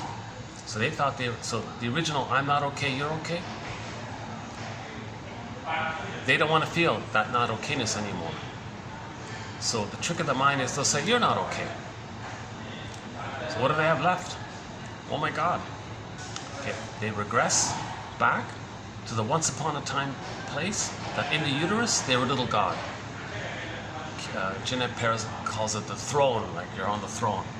Again, the baby in uterus, it's all about him. He's one with everything. He's a little God in his own universe. He's important, he's alive. He's a special little God, magic man, magic, unconditional, hallucinatory omnipotence. Needs get met. Okay. Automatically. Omnipotence of thought. All right, these little needs get automatically met. Food gets sent down the vein. Waste elimination. Placenta takes care of it. You see, like the center of, you see something special, like whatever he needs just gets met automatically. The sensations are little prototype of thoughts sent out, and then the response is there. So he thinks maybe he creates it because everything is him, or everything around him is to serve him. Is he like a king in his own little world, or is he like a god in the center of the universe? Like it's all him, or it's just the whole thing him. So that's the egocentricity, infantile megalomania, etc. The glorified self, the idealized self. So in the stinger personality patterns, when they send out or fantasize that others are them, to distract themselves from not feeling that it's them, a trick known as projection. Projection means if you were to admit that you felt unloved, it'd be too painful. To distract yourself from the pain as a defense against that pain. The trick is you assign and believe somehow, attribute somehow, that what belongs to you belongs to someone else. It still does belong to you, but the trick is your attention is outwardly. That's the projection. Your attention flies out like that. Then it distracts you from that it's within, but it's still within. So they'll say others are not okay, others are defective. Now while they do that, what are they going to think about themselves if they can't admit the truth? Well, they'll revert back. They'll go back to the uterus time and think, oh, the glorified self, the heaven, the paradise, the unico mystica, this blissful oneness, the Garden of Eden time when I was a little God. And they'll search for that.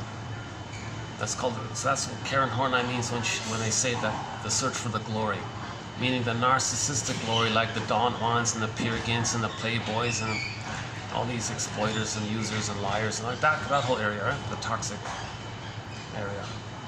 And it's addictive, by the way. See that the baby's not addicted, but the confusion is the baby's in a blissful state. Later on, when we trick the brain chemistry and we depend on that, and we're regressing back to getting back that blissful state, then it becomes an addictive process. Okay? So because you're getting the bliss of the oneness, plus it blurs in with the repetition compulsion and get the endorphins to numb over the pain. So there's a real cocktail of chemistry going on there. So that's why narcissism is named after that little white flower that gives people illusions and all this, the illusion of oneness. And the pain is numbed over, so you're not aware of the pain because it's numbed, but underneath it you got the blissful feeling. Oh, one second. Let's let these, I guess maybe the little ups.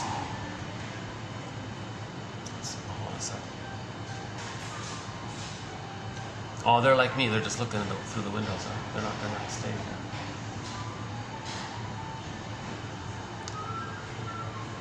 Yeah, they remind me of me when I first arrived here. I looked over, what's this? It does have a curious kind of feel to it, like all these little parts to it. Right?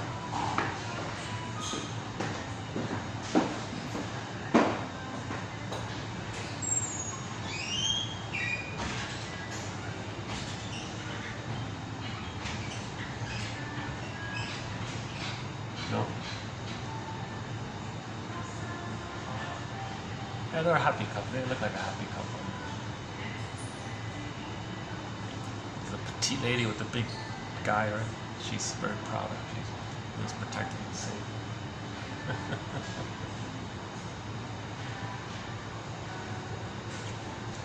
Yeah, they look very relaxed. They look.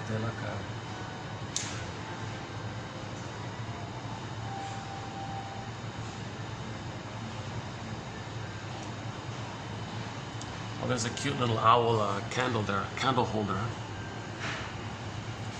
Oh, I see. Their candle holders are all these little owls, right?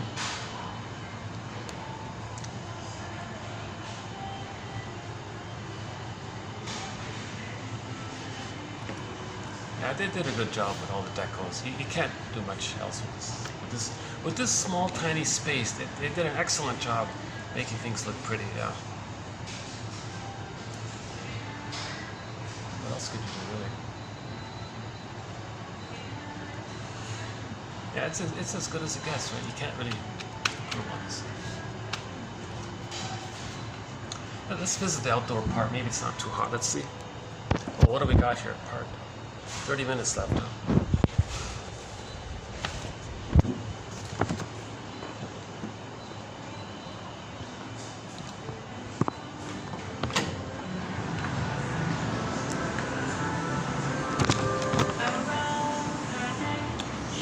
See, those are light bulbs. There's no birds in here. Okay. Yeah, these are nice. These nice. Yeah, here are the owls I was talking about. Yeah. Yeah, that's nice here too. Yeah. Let's finally get a good look at the flamingos. All right.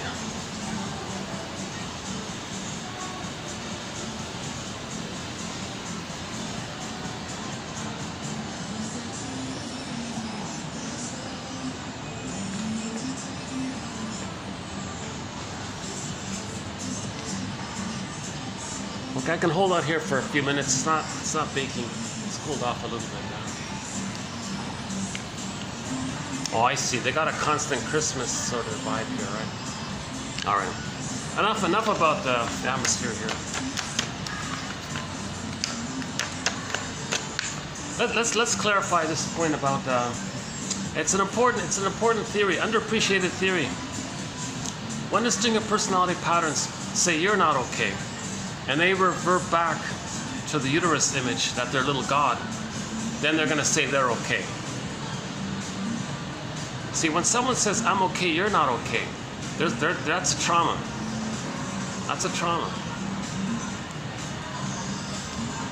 Okay, another thing that's going on with the string of personality patterns is they've identified with the aggressor. Okay, so the baby must have an attachment to the mother. Even if the attachment is the illusion of the ongoing attempt to save her, and that's the sense of attachment, trying to save her. So being a stinger is the ongoing attempt to have the mother, but the mother image is the fantasy of saving her. To maintain the fantasy of saving her mother, you got to act like her. Okay? So the baby doesn't have a safe attachment with the mother. All he's got is this convoluted issue. Well, the closest I can have to an attachment to the mother is my attempt to save her. So in the attempt to save her, he's going to act like her. Now back to the record. On the record, it says mother shamed him. He identified with her. Sees himself outwardly. New situation. Replays the record. The record says mother shamed him. He plays the shaming mother who shames him. But where is him? He sees himself onto non-threatening substitute others.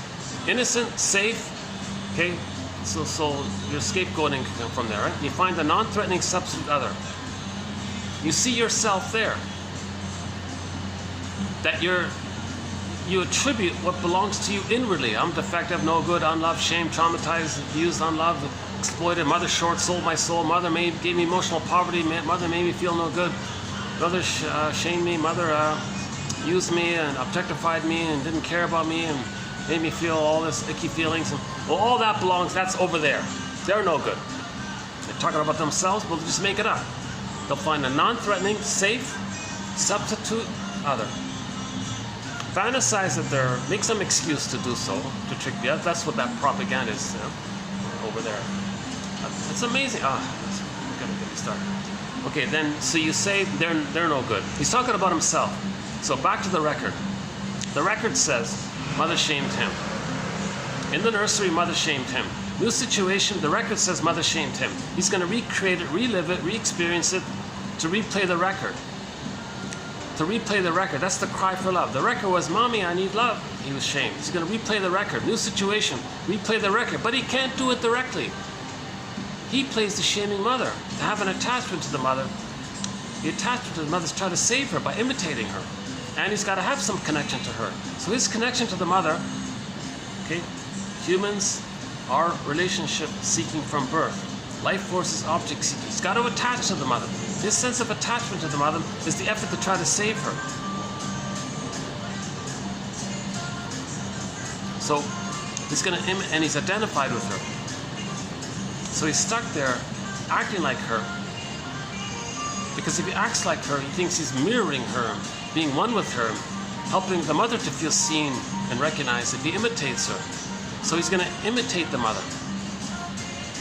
And he can't accept himself because he sees himself outwardly. So there's like a push there to identify with the aggressor as well, right? So new situation. The record says mother shamed him. He's identified with the aggressor. He can't know himself anymore. So he identified with the aggressor for the attachment. So the record says mother shamed him, but he's going to be the shaming mother who shames him.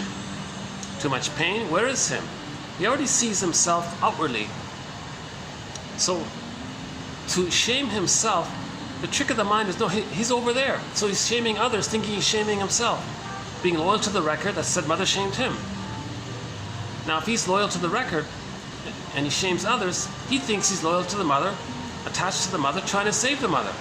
So he's hurting others thinking he's saving the mother, or not making sense. This is perverse thinking, psychotic thinking, or whatever terms people come up with. Generally it's called perverse thinking, or psychotic thinking. Okay, let's change spots here. Hold on a second.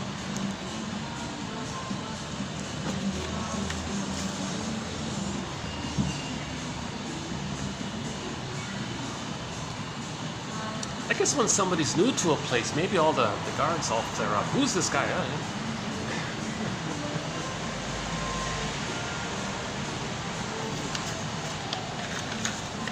I should have gone back to the pool place. No, it's okay. I like the variety. I like the variety of new places. Yesterday, the pool place, they kind of wanted me to. They changed my seat, so I felt like, okay, maybe I shouldn't go back there anymore.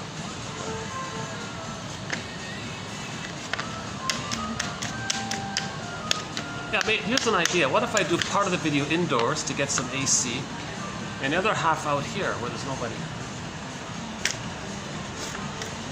Yeah, nobody can hear me here. Yeah, that's good. Yeah.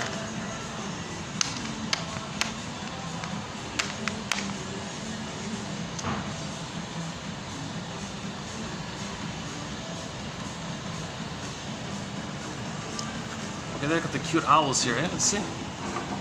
All right. Oh, it's all mucked up, huh? All right.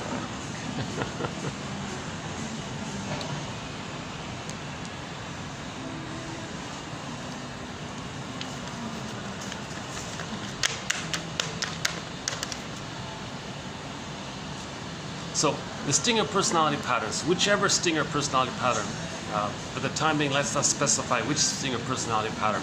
Iago, bully, okay, and the various narcissistic types.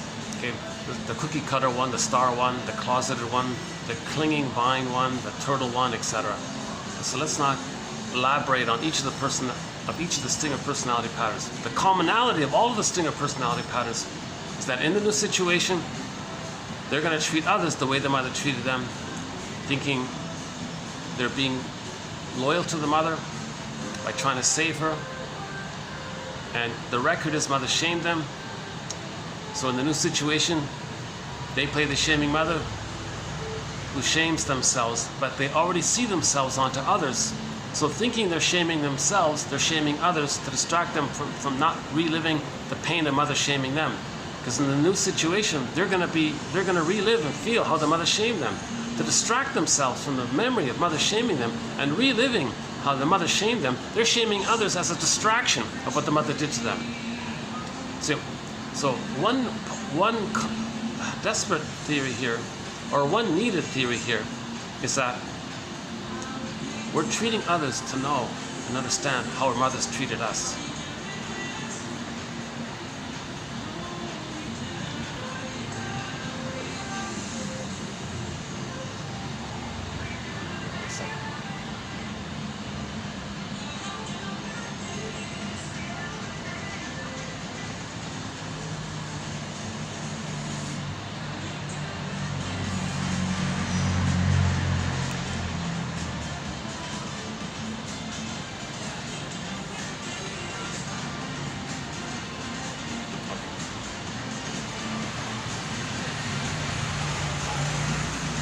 Oh, they look like two well-off Europeans.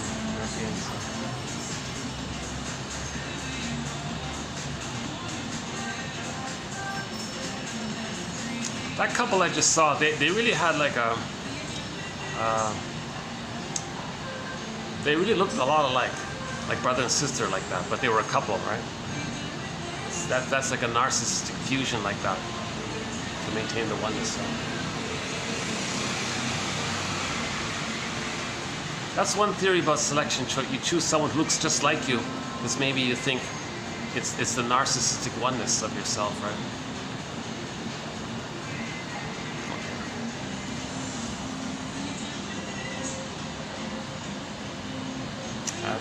That's undeveloped, that theory. I'll have to pick up on that one, yeah. Okay, let's go back to the record. So the stinger personality patterns, while they do this, they maintain the grandiosity. Cynicism gratifies grandiosity because the belief is I'm okay, you're not okay. So cynicism will also feel into this. They reject the quote-unquote more human side of being human, the feeling realm, hence that obnoxious song, Get Over It, don't have feelings, just shame others. That makes you loyal to the mother, one with the mother, and the excitement and the brain chemistry of the fusion and the symbiosis with the mother.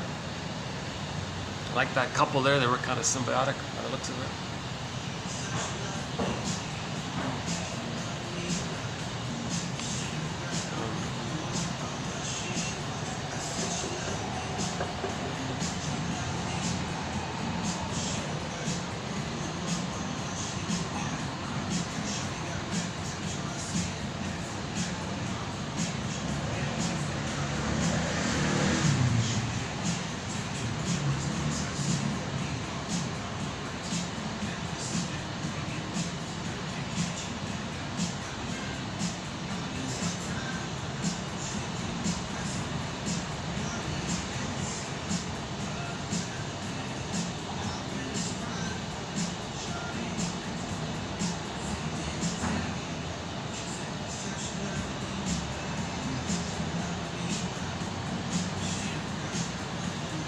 Hopefully this techno thumping music isn't copyrighted.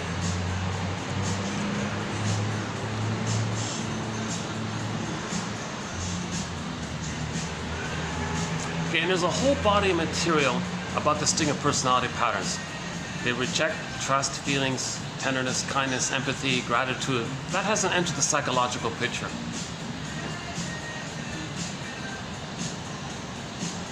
They're always searching for the grandiosity of I'm okay, you're not okay, and create excuses and manufacture excuses and PR, propaganda to make that kind of mean.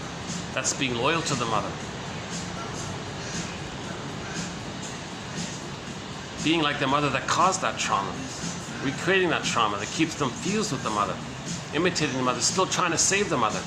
Shall I compare thee to an onion?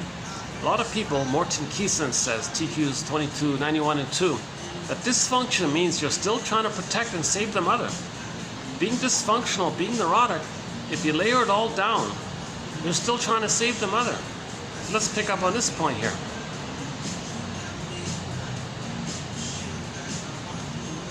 The mother herself is, if she's not loving the baby, then she has a cry for love. At the same time, if the mother's not loving the baby, her golden ball zooped away. That's the angers at the console. So the way the mother treats the baby, he picks up on that and treats himself. So if the mother hates the baby, he's going to go on with a harsh inner critic that's always criticizing him, rejecting him, not loving him, inner critic. Now, at the same time, the child thought he's going to save the mother. So if he wants to get out of criticizing himself and do something healthy for himself, the memory comes up of his own false belief that it was his job to save the mother. So the superego, this back bigger voice, let's say, says, oh, you want to heal? You want to be happy? Did you save the mother? That was your belief. I'm just reminding you of your own false belief. Did you save the mother? No, you didn't. So you still got that inner critic in there. So the person is still hating themselves. That can lead to, like the pilot guys. You didn't face the inner critic. So sometimes, yeah, the anger turns inward like this. It can lead to this the precipice. But guys, a lot of this depression is called melancholia, pathological nostalgia, inability to mourn losses. If the inner critic is berating him all the time, it can lead to that, and he can't express his anger because he has to put on a happy, smiley magazine face. So that's now it's kind of his own anger is kind of backing in on himself. Maybe that's the depression that way that he's feeling, right? Now, banging the pillow is not going to solve the problem. If he goes to a self-help guru, oh, bang the pillow, nonsense. Right? Banging the pillow doesn't solve the problem, right? Okay. You got to understand that the issue is lack of a secure attachment. The issue is attachment trauma. Okay, the greatest hurt of all, you got to face this. The greatest hurt of all, the most painful thing anyone's got to face is that their mother failed to provide a secure attachment style for the person as a baby. Now, we got to become a psychological detective. We got to be a detective because a crime took place by them. The mother committed a crime, in effect. The mother was an invisible criminal. We got to be a forensic psychological detective. Okay, find out your mother's favorite joke. That's a clue. Find out her earliest, and your father, their earliest memories. There's a clue. Which personality pattern? A stinger one or one of the clinger ones? Okay, then learn about projective identification. Okay, learn about the material covered here in these 10,000 quotes. So 10 minutes a day, one can do it. 10 minutes a day, one can do it. That's Robert Bly's advice. If the baby doesn't identify with the aggressor, and he can still hold on to the developmental place of I'm not okay, you're okay, then he's childlike. He's more emotional, histrionic, more open about his feelings, maybe complains a lot. Complaining means he doesn't believe he can get something better. The complaining's from there. Stingers, oh, get over it, don't complain. They would love to complain, to get to know that their false belief, to get in touch with the false belief that they don't deserve better. They mask it over, don't complain. But if at least if you complain, you can layer it down. Shall I compare thee to an onion? At least if you complain, you can question why you're complaining. Then you can say, well, the person's complaining because he doesn't believe he deserves better. But if you're the stinger and you just shame it all, then now you got a layer on top, and now you got more layers to peel, right?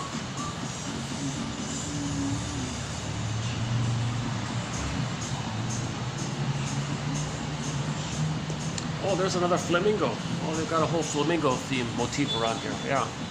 There's another one there at the front. I don't know if you can see it there.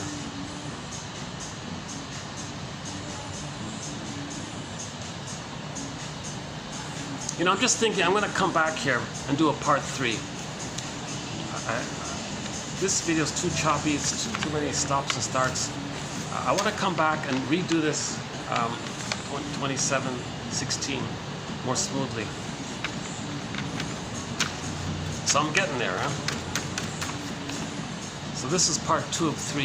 Yeah, let's do it that way. So I don't think I'm going to finish this in 10 minutes, 18 minutes, 17 minutes. I've got 17 minutes left. Yeah, there's some material here. It's going to take more than 17 minutes.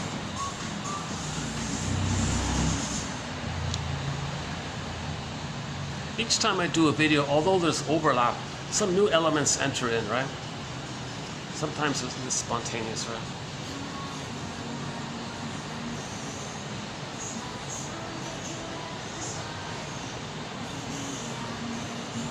So that pilot guy, that story about the pilot guy, that's like a real, reminder. Men in midlife need help, but they mock each other. You're saying something emotional? Oh, get over it. Come on, be the machismo act. That's called a manic defense. What are the manic defenses? It's because the person doesn't have a sense of self, to have a floor for sadness to stand on, to accept loss. To get that floor, we need knowledge of ourself, then sadness can appear. Then sadness can run the console. We mourn the losses. Sadness links to our identity. Then joy can appear and drive the console. People who can't mourn, they don't have a sense of self. Psychic structure needed, intrapsychic structure needed to be able to mourn losses is differentiation. In trauma, the child doesn't differentiate from the mother. In distinct personality patterns, they become her. They imitate her. They don't know themselves. Ironically, they're shaming themselves, seeing themselves onto others, shaming others, being the mother. So they don't have the psychic structure to mourn losses. So stingers, what they do is, if there is an actual loss in their life, they use immense denial, contempt, and sour grapes. Those three. Oh, they need them anyways. That preserves their grandiosity. I'm okay, you're not okay. Didn't need them anyways. You devalue them. You idealize yourself. Devalue the other. Didn't need them. Right? That's what they did. They deny the loss. It wasn't important. You see? And there's a contempt there. That's a manic defense. And so that song, oh, get over it, get over it. That's a harmful song. A lot of the songs about distinct personality patterns that are bombarded on the airwaves, oh my God, it's doing more harm than good. It's not entertaining, it's brainwashing. It's doing more harm than good. Another song of distinct personality patterns is that obnoxious song. It was the number one song for 1980 something. This rule, everybody wants to rule the world. Nonsense. No, not all babies are traumatized before 18 months. See, before 18 months, the child thinks he rules the world. It's called the world's my oyster phase. In the uterus, it's all his. He owns the whole thing. Okay? 4 to 5 months, he owns the breast mother. The breast is his. Okay? Even while he's a junior toddler, between 4 to 5 months and 18 months, running around and thinks the world is his oyster. So if there were like an 8-month-old little kid here running around, he thinks it's all his. He thinks he rules the whole thing. So that song links to trauma during that time. Another stinger song is they don't want to recognize time. So another stinger song is, oh, I'm going to be 18 forever. Not going to grow up. All these songs about not wanting to grow up. And I think that my theory is that song about by Trooper, here for a good time, not a long time, that's also in that area. I believe it to be. They're misusing. A lot of people are going to misuse that lyric. We're here for a short. We're here for a good time, not a. We're here for a good time, not a long time. What is it? Enjoy your time because it's a short time. So don't grow up, don't admit age, don't be mature. So a lot of these stinger songs like that are a resistance, a rationalization, a propaganda, a defense against the hard work needed to do the midlife audit, to engage in the true hero's journey, the monomyth of who am I.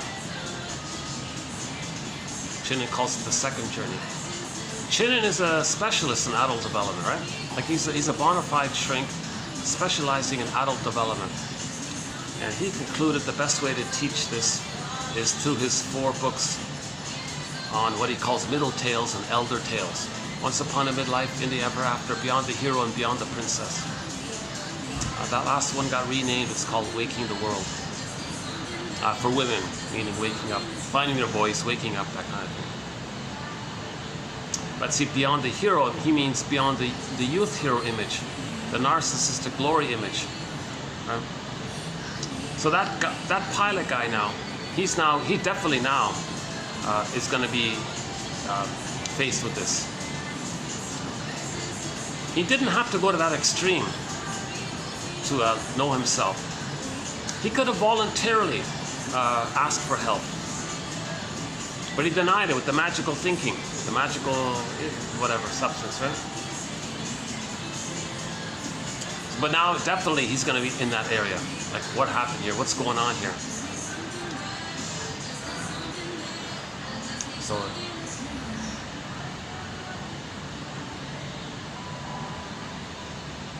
you know, he didn't ask for help. Like, he didn't ask for law. Yeah, I did it. Yeah, let's see.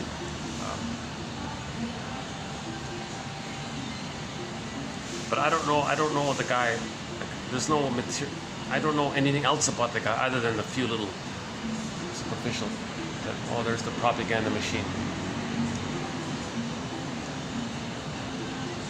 Ugh. It's so obnoxious, it's so belligerent, it's so patronizing, it's so insulting, all this propaganda, this overt bombardment in your face of these overt lies. See, the baby was bombarded with mother's overt lies. When the mother uses the baby, he's being bombarded with mother's lies. When the mother uses the baby to meet her needs, he's being bombarded with all these lies. See, that kind of thing is a reflection of that. As above, so below, inside out. So the basic idea is that the interpersonal leads to the intrapsychic, as above, so below. The relationship with the mother as the interpersonal, up, above, outside. It's in his mind now, below. And then it's inside out. If the baby creates a problematic inside by a problematic original interaction, interpersonal, intrapsychic, then that intrapsychic is going to reveal itself in the repetition compulsion to recreate what caused that with the hope to change it, undo it, get a better past. You can't get a better past by repeating the past in the present. There are no time machines. The only thing that works is interpretation, conscious linking, making the unconscious conscious. Okay? We make inferences. We've got to be a detective. Clues, just guesswork. So you read 10 quotes. One might click, or put it aside, let it incubate, see what comes up.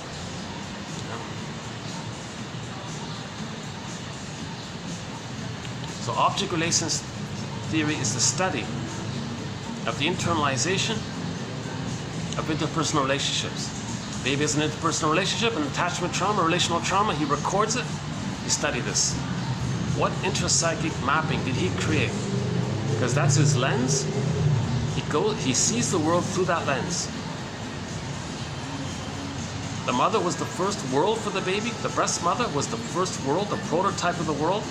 Life, everything, the environment, the world.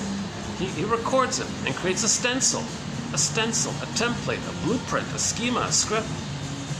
And he's going to see everything later on through that. So understand, what did he create? What memory mapping structure did he create? Okay, this is called object relations theory.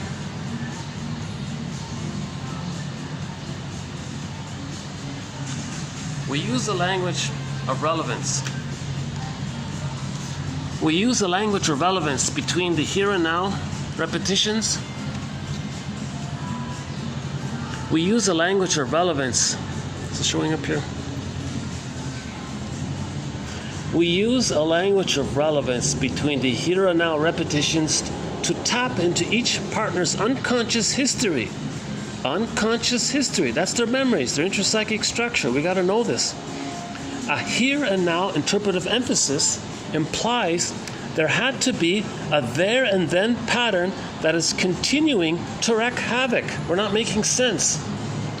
Until the couple is helped to recognize and deal with the unconscious aspects of human experience that follow them into the current relationship, marital and self-satisfaction will be compromised as partners repeat emotionally overwhelming experiences of deficient nurturing, and as trauma replays itself and is automatically ascribed to the other partner's indifference or demanding ways.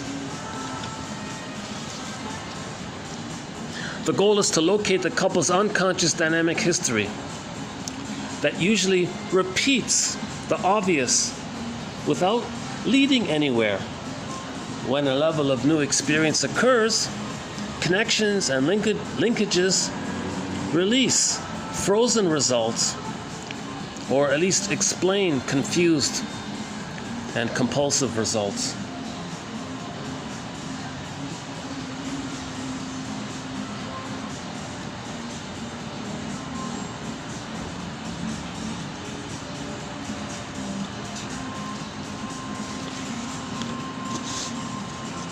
So we also look at another way of saying it is the first meeting between client and therapist.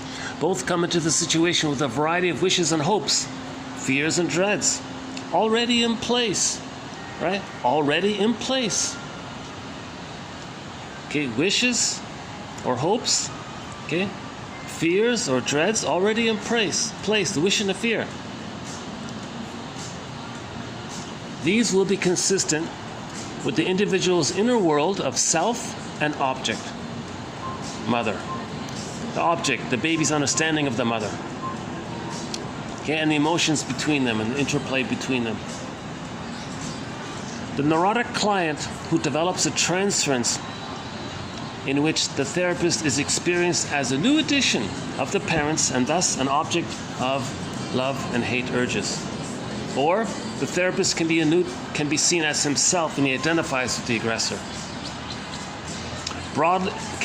Defined broadly, object representation refers to the conscious and unconscious mental schemata, including cognitive, affective, and experiential dimensions of objects encountered in reality, i.e. templates for experiencing relationships.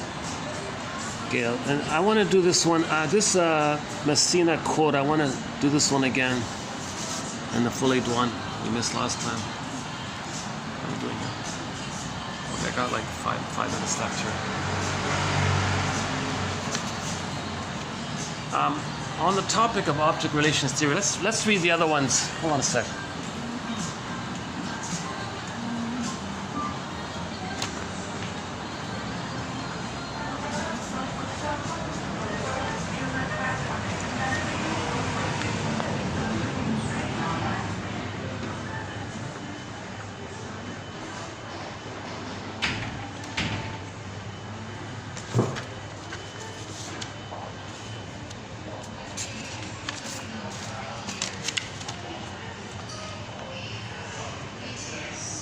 Psychic structure refers to an enduring organization of psychological elements. The development of the mental structures we call the self and object representations takes place in the context of the primary caretaking relationship, as well as in the context of built-in schedules of maturation. Okay, here it is here. What was first interpersonal becomes intrapsychic, i.e. structured, psychic structure. And what is then intrapsychic is expressed interpersonally, okay, inside out. The term object relations is a structural concept referring to the inner mental structure of the self and object representations and their dynamic interplay, along with associated characteristic feelings, wishes, and fears. What is at first interpersonal becomes structured as the enduring organization of the mind. Okay, the endopsychic structure, the architecture of the unconscious. What is at first interpersonal becomes set, template. That's what we got to study this, understand this, right? And then what has become intrapsychic once again becomes expressed in the interpersonal situation An object relations approach is inevitably an interpersonal approach, and in the clinical situation it will be expressed in the form of transference and countertransference. Okay, goading others to play roles for the past in order to repeat the past. Attention to the interpersonal process is part of the object relations approach. Clients benefit most from therapy when the therapist correctly identifies their core conflictual relationship theme, CCRT, like the pattern, right? Relationship pattern. This identification is enhanced by the therapist's understanding of the underlying structural situation in object relations terms. As such, interpretations formulated around wishes, fears, feelings in the interpersonal context have a ring of truth with the client inasmuch as he has experienced them even though he is unable to articulate them. Yeah, so it rings true somehow, right? You had this need. You soothe yourself. It's so painful to admit this need. So what you do to soothe yourself is to eat some cookies. From this interpersonal object relations perspective, we can come to understand sometimes puzzling behaviors or symptoms. Yeah, so a lot of the violence we see on the camera there, on the TV there, the baby experienced a lot of violence. If the child experiences a lot of emotional violence, not physical violence, let's say the child may experience a lot of emotional violence, but to him it's violence. And then and that can be expressed later on. And let's say you got time here, 1 minute. Okay, I've never mentioned in all of the 10,000 quotes. That's the first time